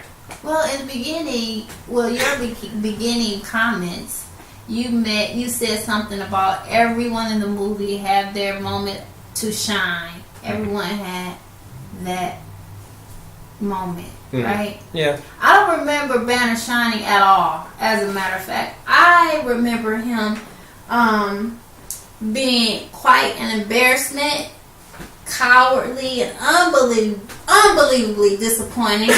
And I felt that he failed us. Why is it that the Hulk was too timid to come out? I don't understand that. I don't even know why would they write that in the script. Like that made absolutely no sense. Why they would want him to sit on the sidelines when they needed him the most. Okay. Like, what is the purpose behind not allowing the Hulk to come out to help avenge? Okay, so I'm going to bring up story theories, script theories. I'll let you go after. I'm just going to bring my script theories. So, I believe they wrote Hulk out the way they did because they know how powerful the Hulk is. If the Hulk's in a fight, then it's pretty much lopsided there because the Hulk is able to take out pretty much all most enemies or put up a fight with most of them. So taking Hulk out of the equation shows the Avengers more vulnerable when Thanos and the Black Order comes to show how big of a threat Thanos is. Because if like the Hulk was there the whole time, he would just have him fight Thanos and then the movie would almost be over. But to write the Hulk out, it would show that it wouldn't be as easy. They want to make this feel like an actual challenge. So that's my theory of why he's out of the movie. Because I don't think this is what they thought the whole time. Because there were shots in the trailer, like this shot right here, where the Avengers are running in Wakanda and you see the Hulk in the background. So I feel like this was a last minute decision for them to do. I don't know why, but they did it. That's my theory. It may not be the truth, and it may not even be an actual excuse. But I feel like that's what they were going to do. So, Nick, what was your reason? Now, this is what I think, and what a lot of people think as well. Hulk and Banner, they are separate beings. They're not like, it's sort of like Jekyll and Hyde. They are separate. Mm-hmm. And Hulk and Banner age differently. And this is also according to Taika Waititi from your favorite movie, Captain. Thor Ragnarok. Hulk has the mental age of a 2-year-old. Because remember, he was on Sakaar for 2 years. Mm-hmm. That's why he speaks in baby talk. Thor go, Hulk stay. Mm-hmm. Hulk strong as there is. Mm-hmm. For 2 years, all Hulk has known was smashing, winning, and being fame and adoration. That's all he knew for 2 years. Just Hulk's strongest there is. Out of nowhere comes a guy, and Hulk's like, okay, I can take this guy down. He gets mollywopped, and Hulk's like, what just happened? What just happened? He's confused and he's scared, and he pretty much is like, and Bruce is like, come on, let's go do it. And Hulk's like, no, you do that. I'm gonna stay here. I'm not doing that. And Hulk's pretty much like, am I the strongest? Think of it like a 2-year-old. You think you're big and bad, and someone comes and knocks you down. You're like, am I the strongest guy there is? What do I do now? What is my life? What does Hulk stream of? The Hulk stream of gamma radiation. I think you guys are both on track with it. That's probably from a production standpoint. They're like, okay, we don't want Hulk in it for this reason, and this is our justification, explanation as to why, it would make sense for the Hulk to not pop up, and I understand that, and I get it. It's just that for me, it brings up an issue of Bruce Banner sort of feeling like dead weight, and he doesn't feel like he has too much to do. I know he's in the Hulkbuster suit, so he's trying to help out, but he just feels a bit pointless to me. He did get rid of Black Dwarf, so that was something. But yeah, I do see it from that point too. Other than that, and then shooting exposition to the Avengers, he doesn't feel as important as the other Avengers. So I get it. But they keep coming back to him. Like, he has, screen time, and it's like, you could be showing other characters. Characters that were cut out of the movie completely. Hawkeye and Ant-Man. Yeah, we'll talk about that later. But, yeah, that's probably why.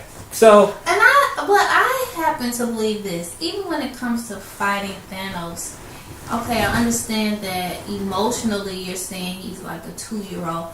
But the advantage that Thanos will have over Hulk is that he is a grown man or a grown being, and his mind, and he could use strategy to outthink him to a point where he would have an upper hand. Hulk does not have all the superpowers that everyone else has. He just has body strength and vulnerability. And my whole thing is, normally when he gets beat down, he gets more angry. Where is that Hulk? So to make him out as a punk, I can't buy that storyline. Also, I also want to bring up in Age of Ultron, when he was fighting Iron Man and the Hulkbuster, he got put through a skyscraper and then knocked out by the Hulkbuster. So what happened there? But anyway, what were you gonna say, Nick? That, and also the Hulk gets stronger. That is separate Hulks. Separate Hulks? And that it's more of a comic thing. That was only in the Ang Lee movie. So, yeah. I still believe that they could have taken him down temporarily, just like they did Thor, who is supposedly a god, and just like they did Iron Man, and whomever. You know what I'm saying? They could have taken him down temporarily to escape. Long enough to escape. So I thought that was just poor writing. Don't take him out. That he was a disappointment to the audience. He was a total letdown. More than the ending. No. But yeah, especially because when you're building up the fact that he was going to play a factor in Wakanda, like you said, that shot in the trailer, and also there are Funko Pop toys with the Hulk bursting out of the Hulkbuster suit. So we were waiting for that to happen, but it doesn't. So, all right. So now that we got the Hulk out of our system, now we get to Black Panther and Wakanda. I don't think there's too much to say because they're just as great as they were in Black Panther. They're consistent with their characters. T'Challa makes a new arm for Bucky, the White Wolf. And they team up with Cap and everyone to fight Thanos' army later on. So fun fact. yeah. Another fun fact. Right before the battle, when Shaw's going, Ibambe. That is real Koza. That's real Koza. That's real Koza? I'm trying. It actually has a real meaning. I'm trying to find what it means, but it's genuine. Okay. See, I love that Black Panther is just culturally correct when it comes to the African chants and culture and all that. So I always like that it's accurate with that. I guess you guys don't have too much to say about here it is. Huh? Yes, here it is. What? Ibambe is Koza for hold strong. Hold strong? Hold strong. Oh, yeah, okay. Which makes sense. Makes sense, because they have a giant force field. Outriders coming in. Uh-huh. I like that. Mama Sanda, I guess, do you have much to say about Black Panther in this movie? I love him. Yeah. I didn't like the ending part. Yeah, we'll get to that. Do you like Shuri and Okoye and M'Baku still? Who? Sure. Okay. So Shuri is the sister of Panther, and then Okoye is the bald, the general. Yeah. Bald general, and then M'Baku is the giant. Is the man It's ape. cool. Yeah. You know they should have brought Killmonger back. Yeah, for that. Where's Killmonger? Mm-hmm. You should have resurrected him since they killed Hulk. Dang. That would be cool. It would be cool. Golden Jaguar and Black Panther team. Yeah. That would be cool. That would have been cool. That would have been cool. Like they found his body and had him all hooked up in the Wakanda, chemistry lab, trying to pump new blood through his body and waiting for his moment to make a reappearance. I think it would be okay. I mean, that's not out of the realm of possibility, but it would have been even better if M'Baku actually came into the role of Man-Ape from the comic books. I think that would have been a nice time to do it. But no, he's still M'Baku, which is fine. But yeah, so they bring Vision to Wakanda to mend his injuries, but then they find out that the best plan is to destroy the mind gem from his forehead, and at the same time they want to try and extract the DNA of Vision so he's not gone completely. And Shuri says she's able to do it, but there's a lot of processing that goes into it. In one mistake, he could be gone forever. So she has to try and configure all the data while they fight the army of Thanos, because they barely have any time to breathe. Right when they're talking about that in Wakanda, here comes these ships crashing down to Earth, and freaking an army ready to just invade Wakanda. This movie does not let you breathe. They'll give you a few minutes of exposition to say, okay, here's what we gotta do next, and then, oh no, here we go, action sequence. Oh my goodness. Before we get into the whole battles simultaneously happening, Bucky was fine. He didn't have a lot to do except fight in Wakanda. That's one thing I was kind of disappointed about, because I was hoping they would do a little bit more with Cap and Bucky, since they haven't seen each other in a while, and he's, at this point he got rid of the whole, trigger words out of his head. They mentally healed him. Mm-hmm. Yeah. So they just have an exchange when they come to Wakanda, and then they have to get on with the plot. Which I get. There's not really much time to, get to everyone's, development. But I felt like they could have spent a little bit more time, even with Black Widow and Bruce's love thing. They don't really bring it up that much. What scene in the trailer? Remember the one where shows he's looking like he's near the Hulk? Oh yeah, that's not in the movie either. In the movie too. Oh. In the trailer, remember when the first trailer that came out, when they're talking about there was a plan and There was an idea. There was an idea, and the shot of Bruce standing near like the Hulkbuster parts, and then Black Widow's looking out there. That was in the movie too. Yeah, so they didn't really like bring up the love stuff with Widow and Bruce, which I get. It's not really any time because there's a bunch of shit about to happen. So And I don't ship it. Yeah, still a lot of people don't ship. Yeah, that. come on. I'm still okay with it. I'm still okay. It needs to be Natasha and Steve. It's obvious.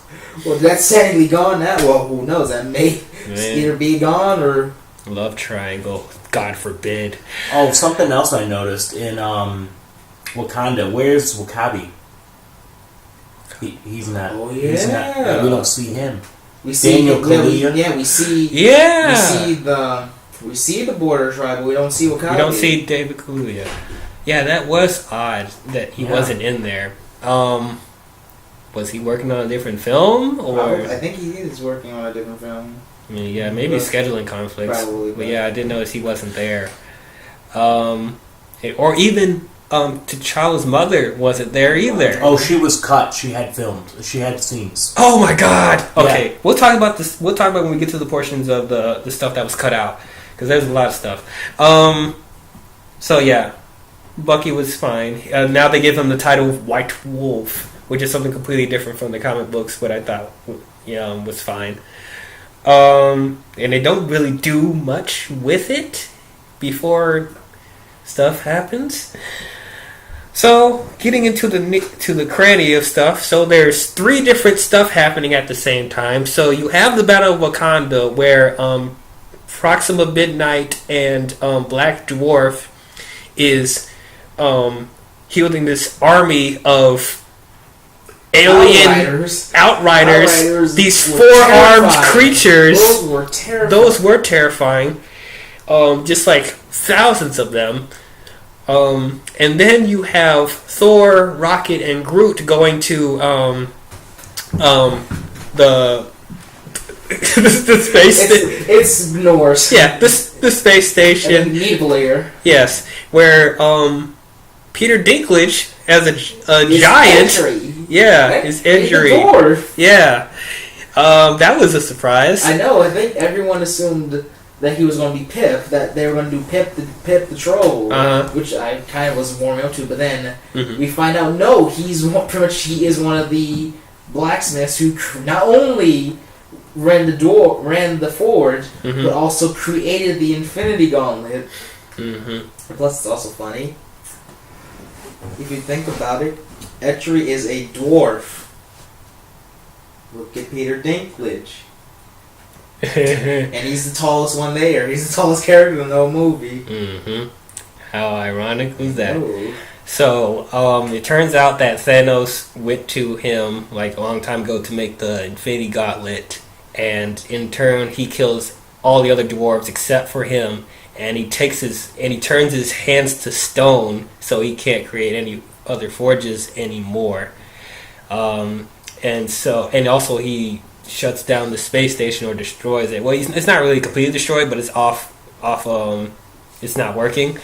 So Thor and Rocket and Groot help to get the space station working, so they can create Stormbreaker, which they believe will be able to stop Thanos.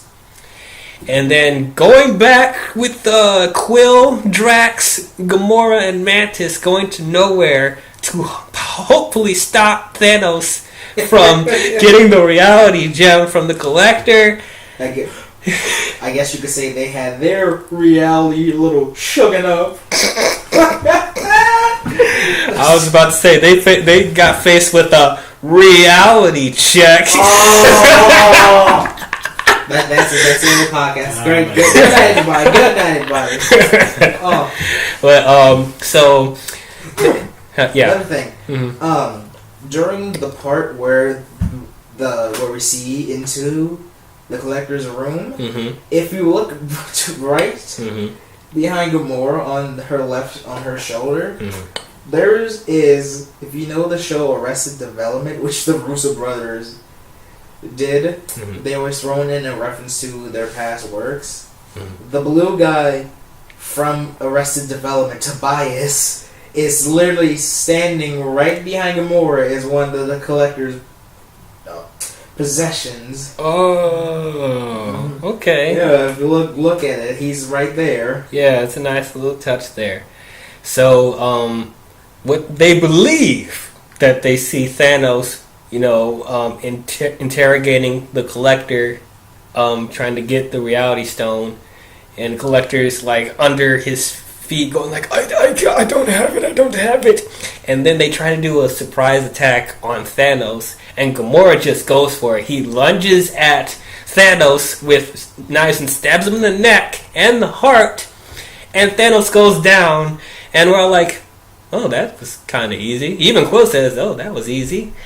But then that was all a trick, because Thanos already has the reality gem and is freaking projecting a fake environment, and he freaking takes it away, and in the entire place of nowhere is on fire, in flames, and I guess the Collector's already dead. And Thanos, already has the reality stone, and he captures Gamora. And that's where you have the moment where Quill had to make a choice between shooting Thanos and shooting Gamora, like she wanted in the promise. And literally Thanos is like goading him to do it. It's like, oh, okay, yeah, Gamora says you should kill him. Go ahead and do it. Go ahead and do it. He freaking pushes her up to the gun and be like, oh yeah, go ahead. She asked, didn't she? And right when he blasts it, it turns to bubbles, and then his gun turns to bubbles. And he leaves with Gamora. Also, he turns Drax and Mantis into springs and freaking rubble, and then brings them back to life when they leave. So that whole scene, I was like, oh my god, that was a good twist. That was an amazing twist. Okay, so I know certain people, like Captain, kind of wanted to see Thanos get the Reality Stone before that happens. And also in the beginning of the film, Thanos already has the Power Stone from the Nova Corps on Xandar. I feel like they shot scenes for that, and they must have cut it, because, we already start the film and he has that one. But I would have liked to have seen him actually acquire it. Yeah, extended cut. Yes, please.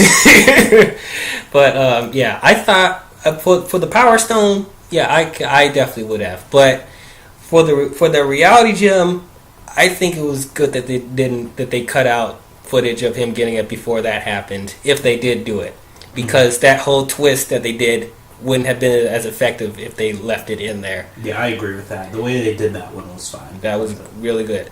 Okay, so at that point, we then skip to this is another thing about this movie. This movie skips a lot because there's so much happening. We have to focus on this scene and this scene and this scene. Then we have to go back to the previous scene 2 scenes ago, and then we have to go back to the scene that was 2 scenes after that. Yeah, so many different characters, all like in their own little groups, all spaced apart, kind of like Game of Thrones. This was set up exactly like Game of Thrones. You got little groups of people with separate stories that kind of go together, and they just all try and come together. The Last Jedi. No. So going back to Doctor Strange, Iron Man, and Spider-Man, they're on the ship where Ebony Maw captured Strange, and then Iron Man and Spider-Man get Ebony Maw sucked out of the ship and die in the vacuum of space, and then Iron Man's like, we need to take the fight to Thanos, so we need to go back to Titan, the home planet of Thanos, and fight him there with the Time Stone. And Doctor Strange is like, what the hell are you talking about? We shouldn't bring the fight to him. But then Iron Man brings up the whole thing of his PTSD from the first Avengers and saying how Thanos was in his head, and he's like, he just wants to face him head on. And so that's when Strange is like, okay, we'll do it, but just know, if it comes down to you, the kid, or the stone, I will not hesitate to let you and the kid die, because we have to make sure that the Time Stone doesn't get into the wrong hands, and my first responsibility is making sure that the universe is safe. So you establish that. I also gotta say, the banter between Iron Man and Doctor Strange is perfection, because they're both narcissistic. They're both kind of assholes. They're both they're both like egotistical, and just seeing them both play off of each other was really good. Having Tony get a taste of his own medicine. It's Twice. like twice. And it's like, Stark, I don't work for you. It's like, who is this kid, you guys? Is this your ward? It's like, I'm just trying to protect. And it's like, Stark's like, what are you trying to do? And Doctor Strange's like, I'm trying to make sure that your universe is safe, douchebag. And I was like, ooh, how you feel now, Tony? Now at the top of the totem pole now. So you have that. So eventually the Guardians and Strange, Iron Man, and Spider-Man meet on Titan, and they both get into a squabble because they both think that they're, the enemies. There's some people that complain that Quill shouldn't be able to get Spider-Man the chokehold and stuff. I'm like, that's nitpicky stuff. And then you got that whole exchange of Quill's like, "Where's Gamora?" And then Iron Man's like, "I do you one better. Who is Gamora?" And then Drax is like, "I'll do you one better. Why is Gamora?" So, oh my god, the exchanges between these characters are great, and you could feel this is exactly how they would react if they ever met with each other. So that whole thing was great, and so they all realize that they're all against Thanos, and so they all work together. And then we jump again with Thanos and Gamora. Boromir. Boromir. So, it turns out the secret that Gamora has is that she knows where the Soul Gem is, and she's been talking to Nebula about it, and then Thanos finds out. And so Thanos tortures Nebula into, getting Gamora to say where the Soul Stone is. And they go to Boromir where it is, and then there we find Red Skull from Captain America: The First Avenger. Oh, man. So there were theories saying that Red Skull would come back. I didn't know how he was going to. I mean, yeah, he could show up at the end fight, but that wouldn't make any sense because what would Red Skull be any use to Thanos? But this is the way they established it. I thought it was good. It made sense for the most part. Then some people were saying, "Why is he floating? How is he floating?" I'm gonna say that's like the power of the Soul Gem, I guess. That's how he's able to live so long, maybe. There's a bunch of theories. I'm not quite sure, but I'm just gonna say it's that. And so another thing people were theorizing about was how the Soul Gem was going to come into fruition. Was Captain America the Soul Gem? Was the Soul Gem on Wakanda? Was the Soul Gem where the Guardians were? Was the Soul Gem in Thor Ragnarok? Soul Gem and Tony. Yep. It turns out it's none of those things. It turns out the only way, Red Skull establishes the only way to get the Soul Gem is to sacrifice the one you love. When he said that, and then Thanos turns around to Gamora with a tear in his eye. Goes, No. Gamora's like, you don't love with no, you don't love me. And it turns out Thanos does. Thanos has actual emotion. He has tears. I actually sexy tears. They weren't bawling tears. They were that, in movies you got the sexy tears when people are crying like he had the one tear. Mm-hmm. That's sexy tear. It's like, man, just showing Thanos is not just like a bloodthirsty tyrant. He actually has like sympathy and he actually cares for Gamora. Nebula to an extent, but mainly Gamora. He's more like Nebula's the bastard child. But why did Gamora think it was a good idea to tell Nebula stuff? I don't know, because I guess they were plotting to stop him one day, but I guess that definitely backfired for sure. So Thanos ends up sacrificing Gamora and throws her off a cliff, and she dies, and that's how Thanos gets the Soul Gem. Supposedly die. You think she's going to come back? Yeah, Crimson and I were talking that there's apparently a theory And apparently, I mean, you could look it up to. Oh yeah, I told her to back me up. Oh yeah, I did tell her this, and it was confirmed. I'll say it later. Okay. But there's a theory that Joe Russo has confirmed. Okay. But we'll get to when we get to the big. Big. Okay. Well, I could just say right now that like there's a theory that she's not actually dead, but that she's in the Soul Stone. Yeah, that definitely could be a good theory. We'll talk about that later towards the ending.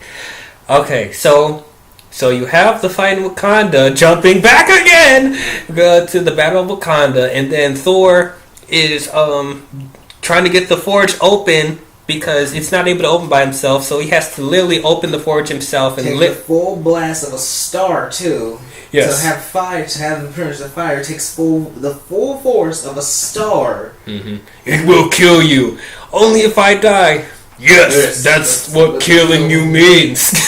Like he takes full blast of a star, and Eitri gets the forge going, gets the metal to melt, gets the axe parts of Stormbreaker, but then they don't have anything to put it together. I need a handle. And Groot comes and he says, and he goes, okay, but uses his arm, breaks his arm, and we get the handle for Stormbreaker.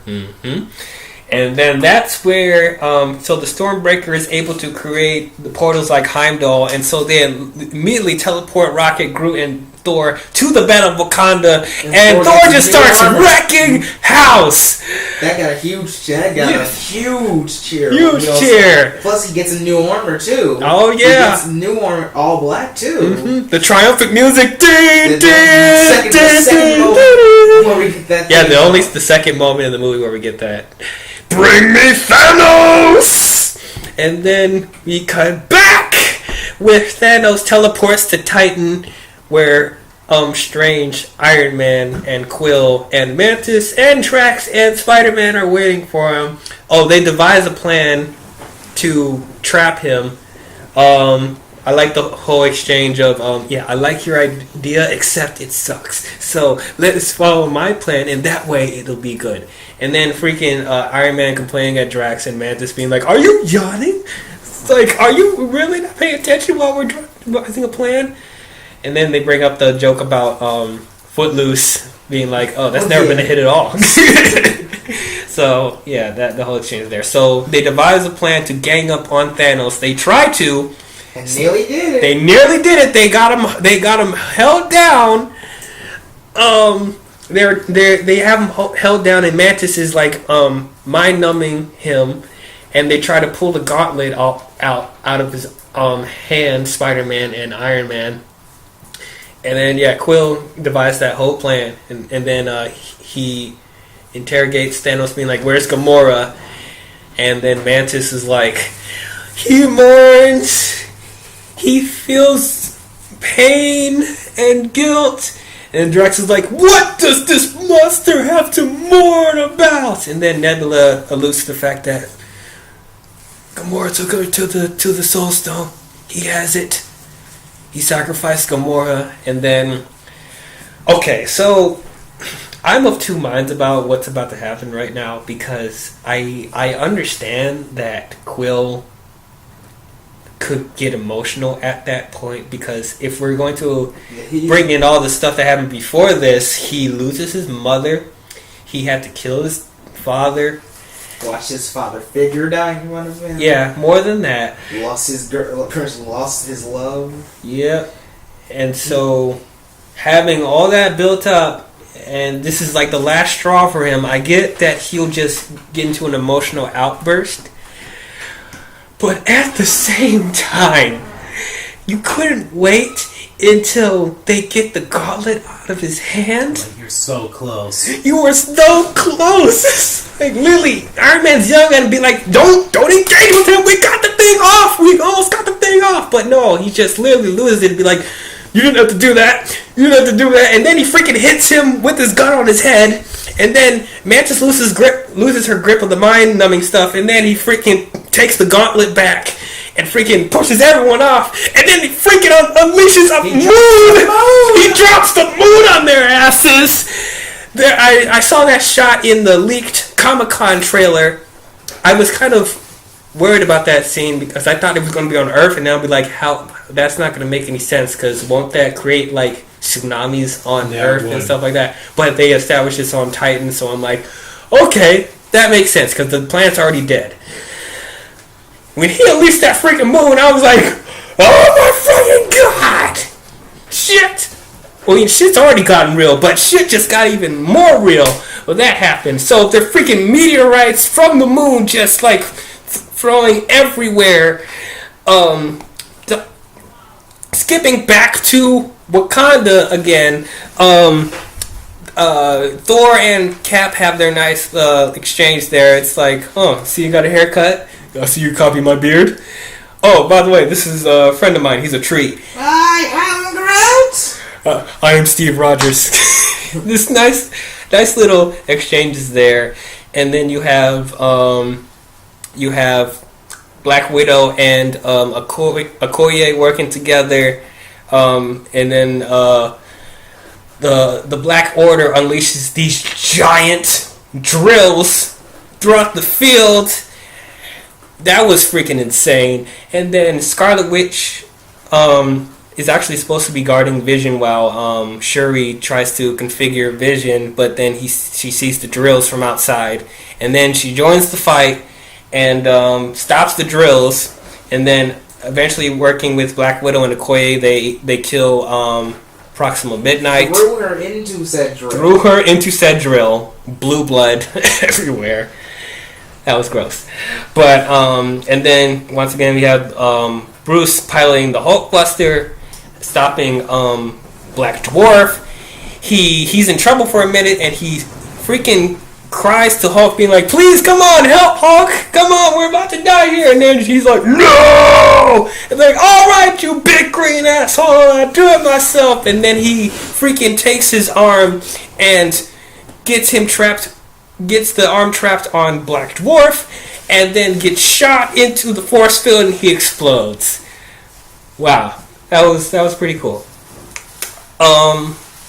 So they have that whole battle going on, and then skipping back to Titan, Doctor Strange unleashes his magic powers where he's cloning himself and freaking using his whips and shields and stuff. There was a nice battle between Thanos and Strange.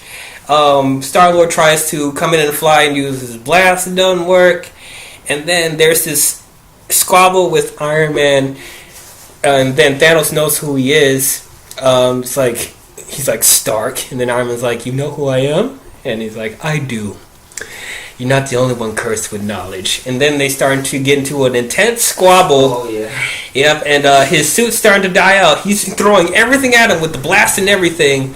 And he freaking takes out a knife and tries to stab with it. He sword hand. takes the sword, breaks it off, and stabs him right in the side, and you hear an audible gasp in the audience. Scream. There was a woman, girl there.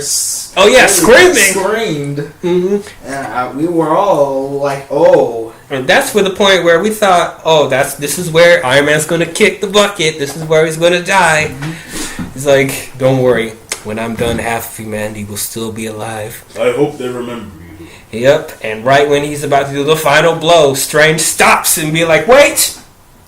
I will give you the time stone if you don't hurt him. Thanos is like, no tricks. And he doesn't give any tricks. He gives the time stone to Thanos willingly. At the moment, I was like, why the fuck did you do that, Strange? He's already so powerful. As soon as he gets the time stone, it's over. It's done. There's nothing else you could do. Yeah, you shouldn't have done that. You shouldn't I'm have still done that. pissed off about it. Now remember, but I have counter. Mm-hmm. Remember what Steven said. Mm-hmm. There were 14 million possibilities. The 14 million out of possibilities out of one. What if this is part of that 1%? Of that one? Because I highly doubt he would go.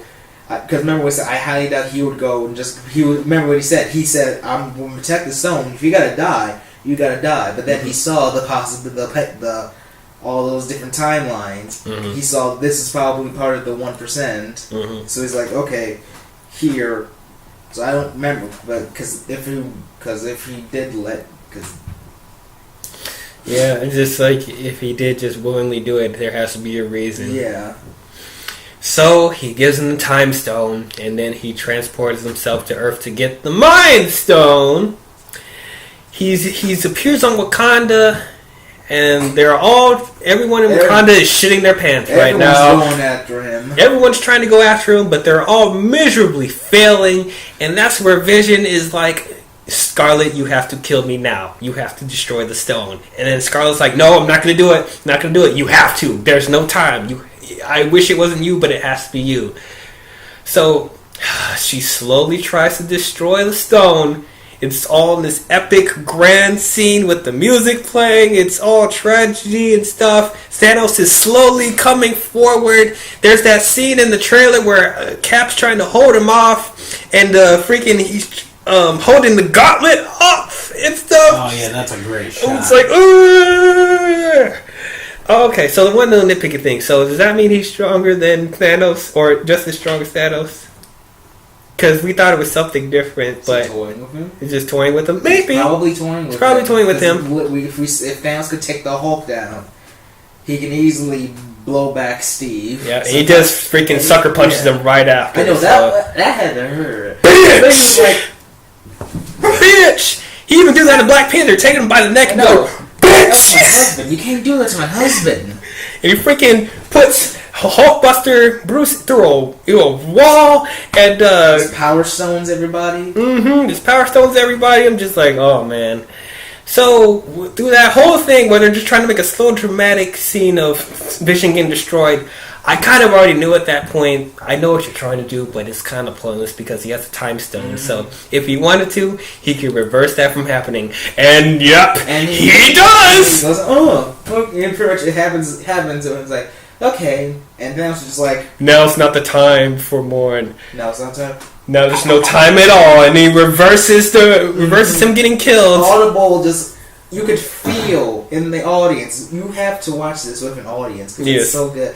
You can just feel the oh no. Oh no! Oh no. Yeah. And then Thanos reverses time to before Vision dies and literally rips the Mind Stone out of Vision's head, leaving a hole and just a husk of Vision. And he's just gray and just lay there dead. Dead. Dead. Not dead. Permanently dead. Well, I don't know, but he's dead. So we pretty much knew that Vision was going to die because he has a target on his head, and he literally pulled the target out of his head. Oh, Jesus. So I didn't even think that Thanos was going to get all 6 stones. I thought they were just going to build that up for the next Avengers film. But no, he gets all 6 of them. He unleashes all his power. But then Thor comes in and in the chest! Yep, he freaking shoots a blast out of the sky. The Stormbreaker deflects it and just shoots him right in the freaking chest. Thor's all like, I told you. You die for this. And he pushes the axe in his chest. And we're thinking, oh, the movie's over. He did it. But then, hold up. Wait a minute. let me tell you, you should have aimed for the head. He snaps his fingers with the gauntlet. And then Flash. And then we get to the ending. And we start off with a Steve, Bucky fades away. and then we get Some of the people in Wakanda start to fade. and then we get King going, "Come Okoye, this is no time to die." He disappears too. These two literally could see my reaction. I was devastated. I was losing my shit too. I'm like, you did not just get rid of Black Panther. And the Falcon fades away. Groot fades away. It's like, I am Groot. And no, even more salt to the wound, James Gunn has come out and said what Groot was saying. The last words of Groot were, "Dad?" No! No! Who? Rocket. He was saying No! the last words we were saying to Rocket were, "Dad." No! No! No! Yeah, there's this even more. There's more of that knife. Oh Knife God! now inside you. That's not a knife. That's a freaking butcher. Like just As Michael and putting Myers- salt into the. salt and lemons. Good riddance. Fuck you! Fuck you! Anyway, and then we go And back Wanda- to Titan. Oh, don't forget Oh, Wanda, too. Wanda fades away also. And then we cut to Titan, and then we see Mantis is like, something is happening. She fades away, and then Drax fades away, Quill. and then Quill fades away, Shit. and then the final nail in the coffin. And Steven goes, "There was no other choice." Oh, yeah, Also Strange is adds- like- which also adds to my credence of he knew this was going to happen. He knew, because he's like, there was no other way. And then the MVP, Mr. Stark, Miss, I don't feel so good. And the amazing the amazing thing about that scene was it was entirely improv. Tom Yeah. Holland improv all of that, and now Yeah, I that's want awesome. I want to know what did it say in the script. Yeah, what did it say in the I script? want to say in the script, and the scary thing is, Peter probably knew what happened because of his spider sense. Because we see the spider sense is in the movie when Peter's on the school bus because his hair is stand up on edge. His spider sense was probably going off the fritz, going insane. So that's even more scary. He's like, I don't want to go. I don't want to go. He's holding on to Stark. I'm like, oh no, you're not about to do that. You're not about to get rid of Spider-Man. Oh, they Kill the kid. They killed a kid. 17-year-old. They killed a They child. killed a kid, and I was like, oh shit. And we Oh. end on Thanos on a planet looking out into his new universe with a smile. Where he establishes, like, he even established earlier before they fought on Titan, it's like, when I'm done, I'm going to be sitting on a prairie and looking at the sunset, and that's exactly what happens. At that point, I was like, the movie can't be over. There has to be more going on. We gotta recover from this. No, blackout! Roll credits! Black credits. Credits. No triumphant music! Triumphant music, no like cool little panic shots, just... It was like a Nolan film. Yeah, It's I like, remember you were muttering, that can't be it. No! That can't be it!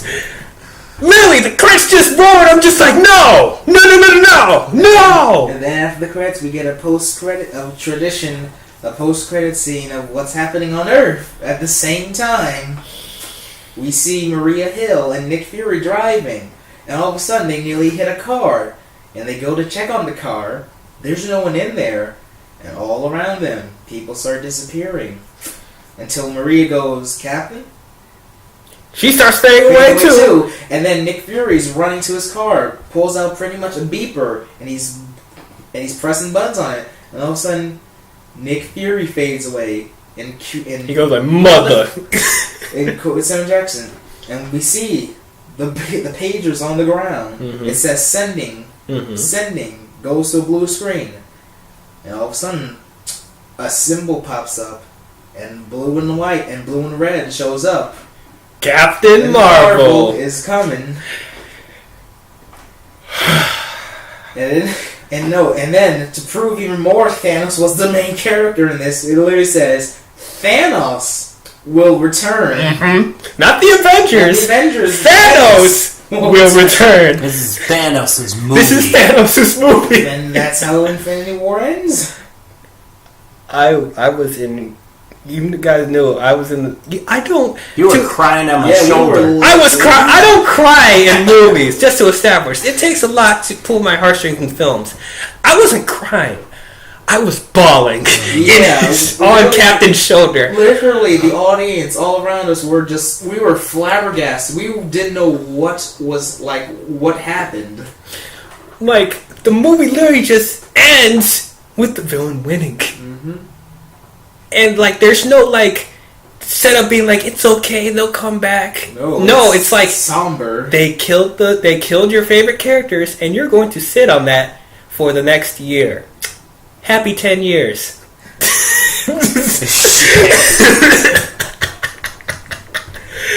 That's Infinity War. Jeez. Jesus Christ! I'm like Disney. Literally, this movie is like, it's almost like Disney listened to our podcast, being like, "Oh, Disney's all too, it's too." I think we're for games. Oh yeah, you think we're for kids? Oh, you think we cop out on deaths? Okay, hold my beer. I'm about to ruin your life. Jesus Christ!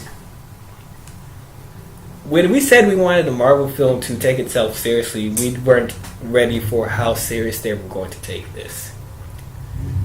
I was at a loss for words. Right before the movie ends, though, which also I guess alludes to the fact that Gamora is probably not completely dead. He sees a vision of baby Gamora or kid Gamora. We didn't even talk about the flashback. Yeah. Yeah. That was a great flashback. Oh yeah, we see a flashback of Gamora on her home planet with her mother, and we see pretty much the T'Chari invasion on their planet, and we see Gamora run out, and she meets Thanos, and he pretty much shows her the knife,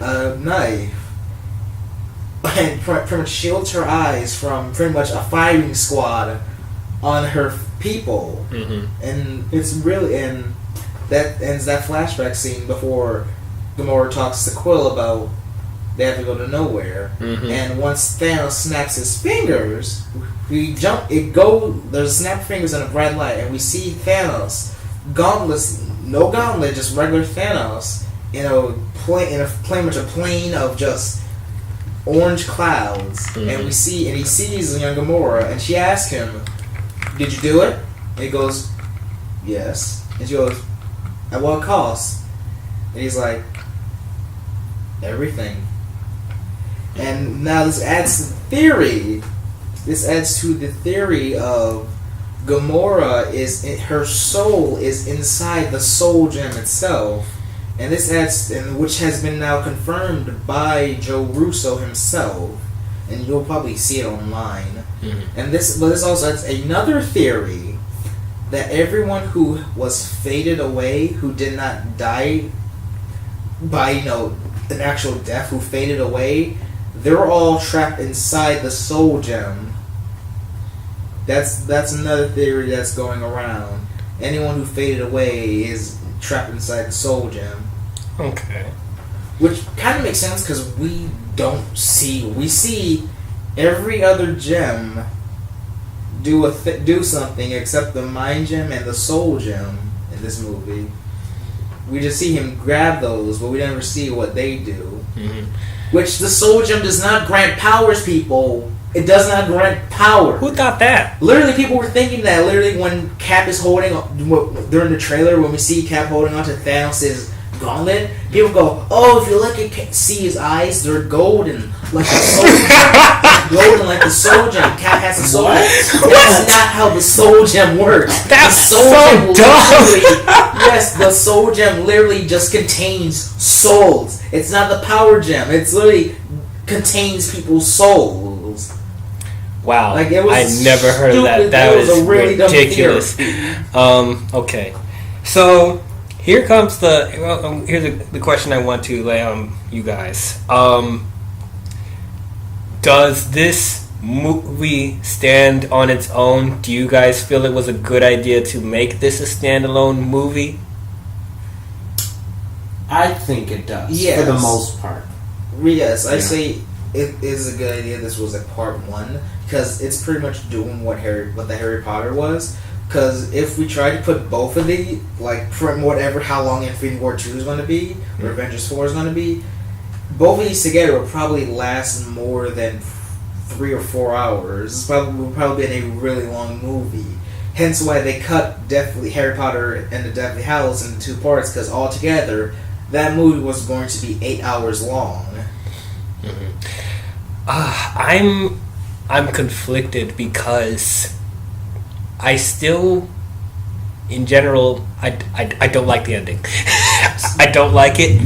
I respect it though, because there's not a lot of films where you see where the movie ends and it's not a happy ending, or that the villain wins. Like This is like Empire Strikes Back times 10. Yeah, this was a great cliffhanger. It was a cliffhanger done right. So it sucks and it hurts, but I think it is a really good ending.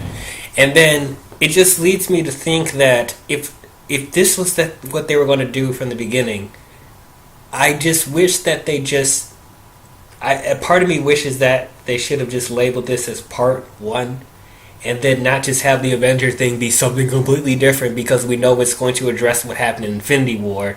Just have it be part 2.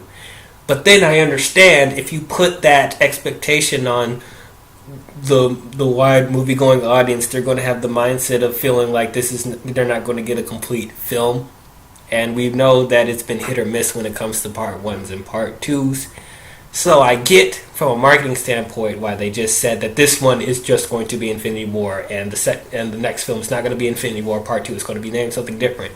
But just the way they ended it off, it just it wouldn't have left such a sucker punch to the groin the way it ended it. And you're telling me, oh yeah, that's the standalone film. That's the one. That's the Infinity War. That's it.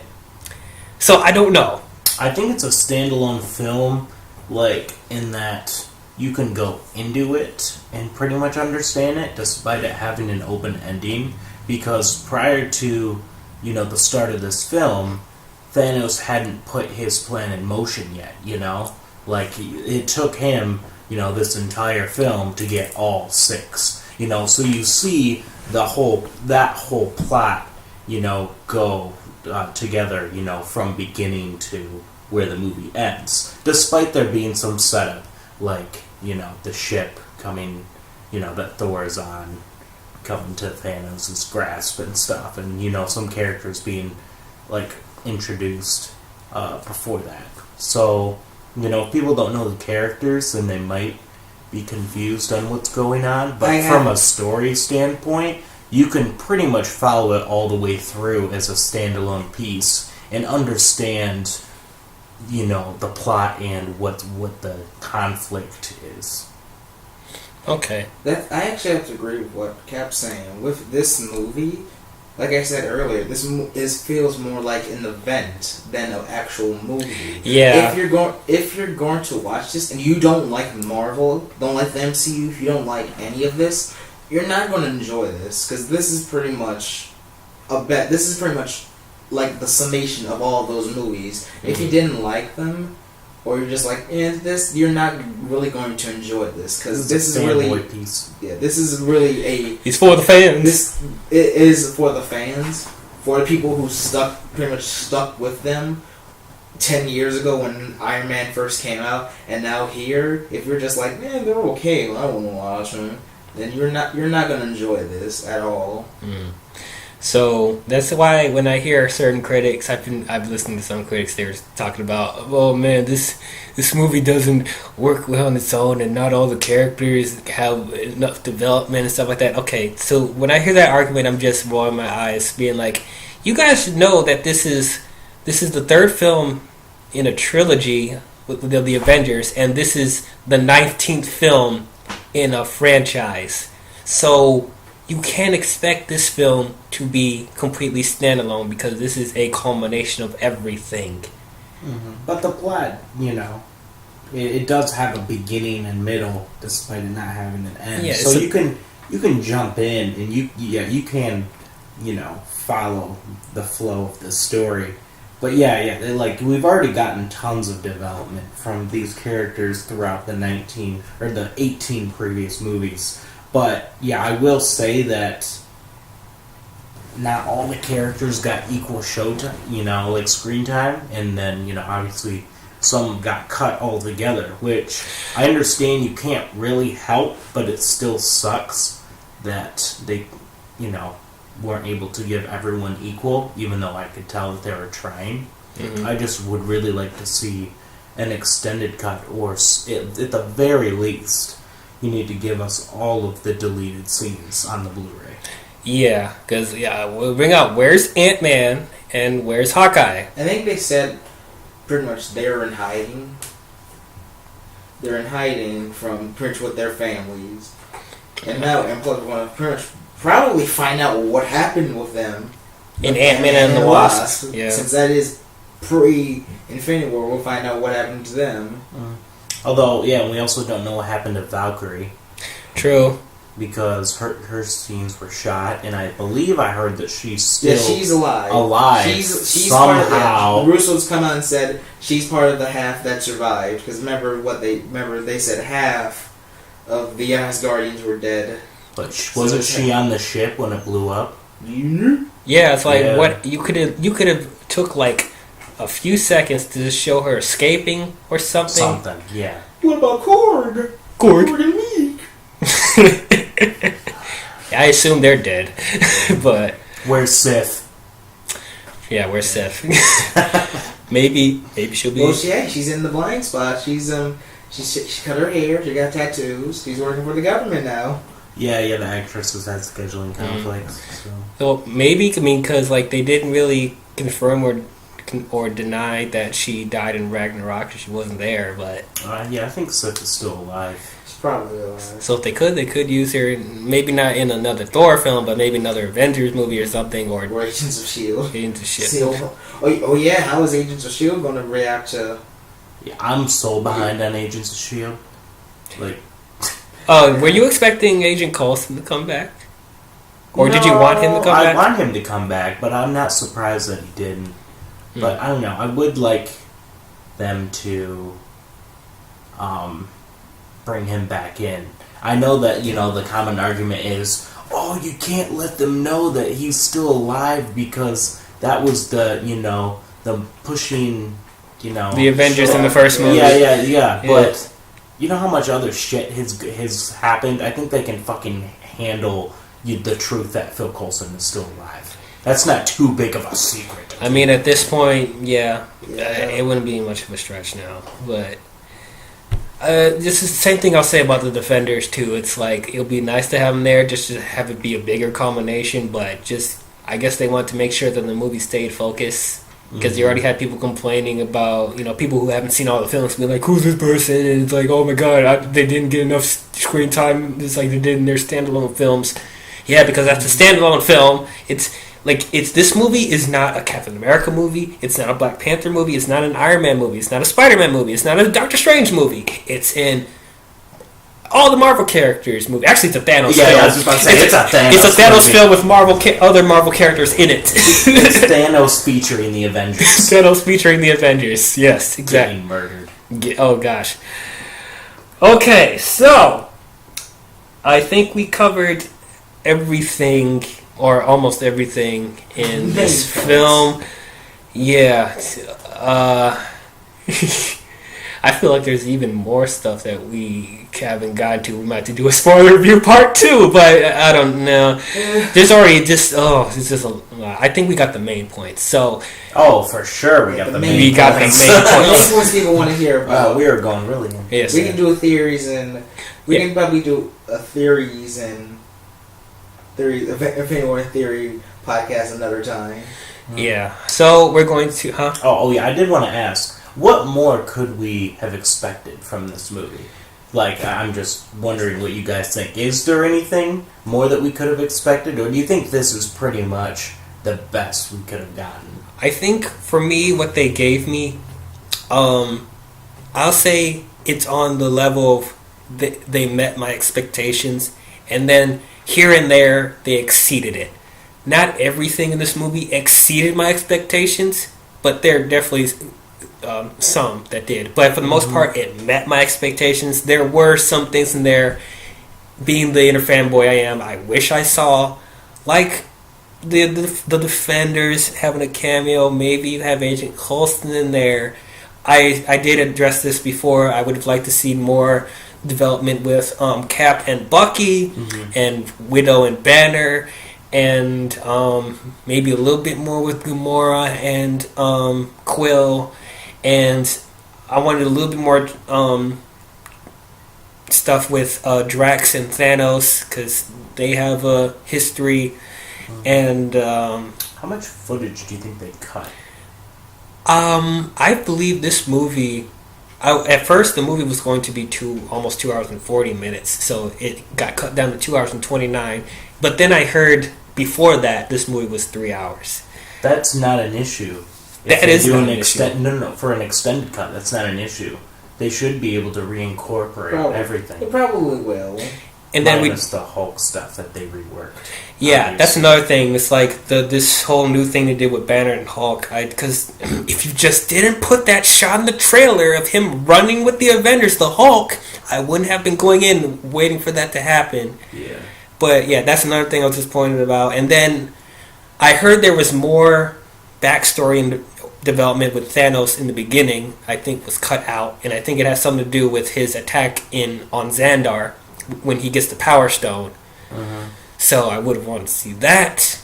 Yeah. But Yeah, but you can only have it so long Yeah, you for can it. have exactly. So this is me Or, saying yeah, if film. if I had if I had my perfect ultimate edition of Infinity War, and also those stuff with, I think there could have been more with Pepper and Tony, but this is all my stuff. If I had a perfect ultimate cut of Avengers Infinity War, I would have included all this. But what they gave me, it was enough. Like, this still felt like the grand culmination of all these films. Yeah. And I know that they didn't want to have too much fat in this movie because if there wasn't a plot point that didn't progress the story, it was cut out, I guess. So that's what I saw. And I felt like everyone, for the most part, had an important role, even though they didn't have a lot of screen time. So, I would agree with all that. yeah, that's where I look at it. So, now we're going to try and do the hardest thing. Give a grade for this film. A.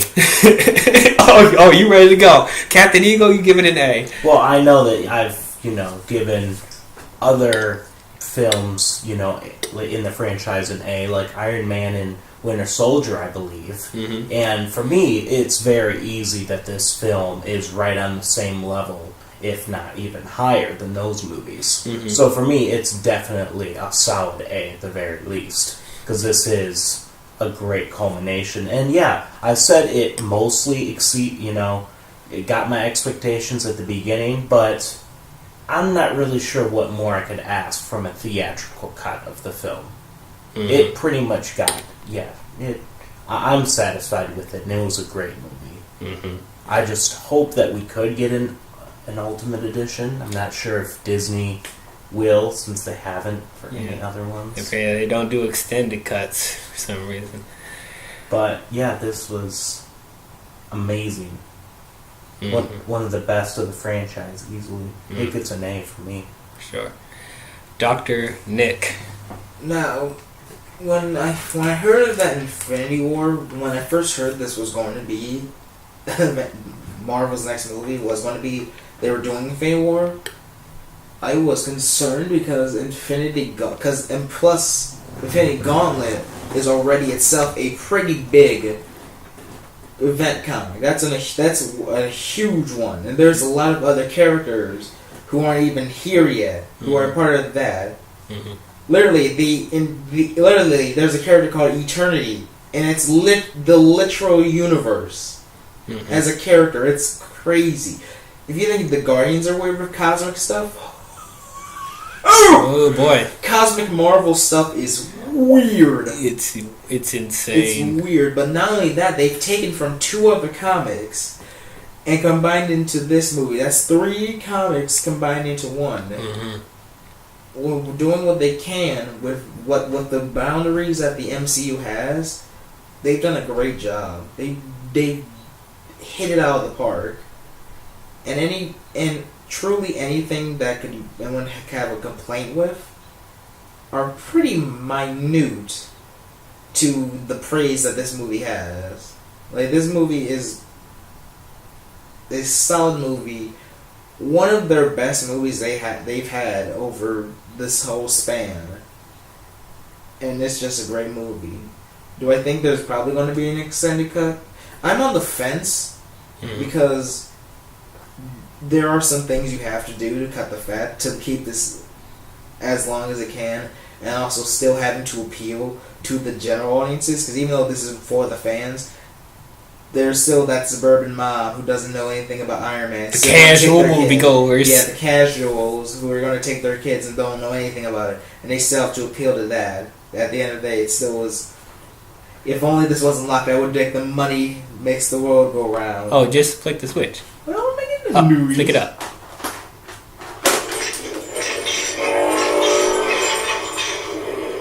Still, at the end of the day, money makes the world go round. Some things have to be cut, but still it's great, and I give it a teetering on an A+. Oh, okay. So I've been struggling with this the past week or so. This is how much I've been just pondering how I feel. Just this being, just how well everything came together with all of these characters coming in from all these previous films in the MCU and having it be able to flow as best as they possibly could and showing that, you know, a natural interaction with all of these different characters from different worlds and different galaxies. It really made me happy. There hasn't been a film in a while that I felt so much joy and so much emotion at the same time. And this is a comic book film. The villain Thanos exceeded my expectations. He is one of, if not the best villain in the MCU. And Yeah. I almost want to put him in the conversation of one of the best villains in cinema. That's how I'm feeling right now. I have to say on that more, but he was that good. The action sequences were great. The story was easy to follow. Everyone had their moment to shine. It was all around just very well done. It was a great 10th anniversary 10th anniversary event. Yeah, because I don't know if I could say this is a movie either. It feels like an event. Despite that tragic ending that I will not get over until we see what they do in Avengers 4, I still give the movie mad respects for going against their formula and, you know, playing with our emotions without having us feel cheapened out. Now, yes, there are some nitpicks of stuff that I wish I could have saw, but it's just nitpicks. But overall, I have to say this is a great film. There are very few, like not even a handful of films that I give an A+ to. They have to work on every cylinder to me. This movie doesn't get that because there are certain gripes about it that hinders me from saying it's an A+. But I give this movie, just like Doc, it is almost teetering on an A+. I give it a high A. Amazing film. Oh man, let's keep it going for another 10 years. Yeah, it's great. I mean, mine was a high A, teetering on A+ as well. Yeah, I didn't exactly say that, but yeah. I think we should do a podcast on some of the best comic book films in general, with Marvel and DC and whatever comic book properties are out there. We'll leave that for the conversation. Yeah, we should do that. So let's say, like, for the MCU. Oh wait, I don't even know if we want to talk about them because I'm going to have us rank all 20, the first 20 Marvel films too. So it's like, shit, after Ant-Man and Wasp. Yeah, yes. So you guys better start thinking of it now. Oh, crap, okay. So we have to bring in some people. So Iron Man 3 is at the bottom. Oh yeah, that's at the bottom. Thor Yeah. Dark was at the bottom. Come on, I would rather watch Iron Man 3 than Thor the Dark World. At least things happen in Iron Man 3. Thor Ragnarok's number 19. Iron Man 2's number 18. Iron Man 2 is 19 to be. But that will be fun. That will be a fun podcast there. Okay, so that's our overall thoughts on Infinity War. Wow.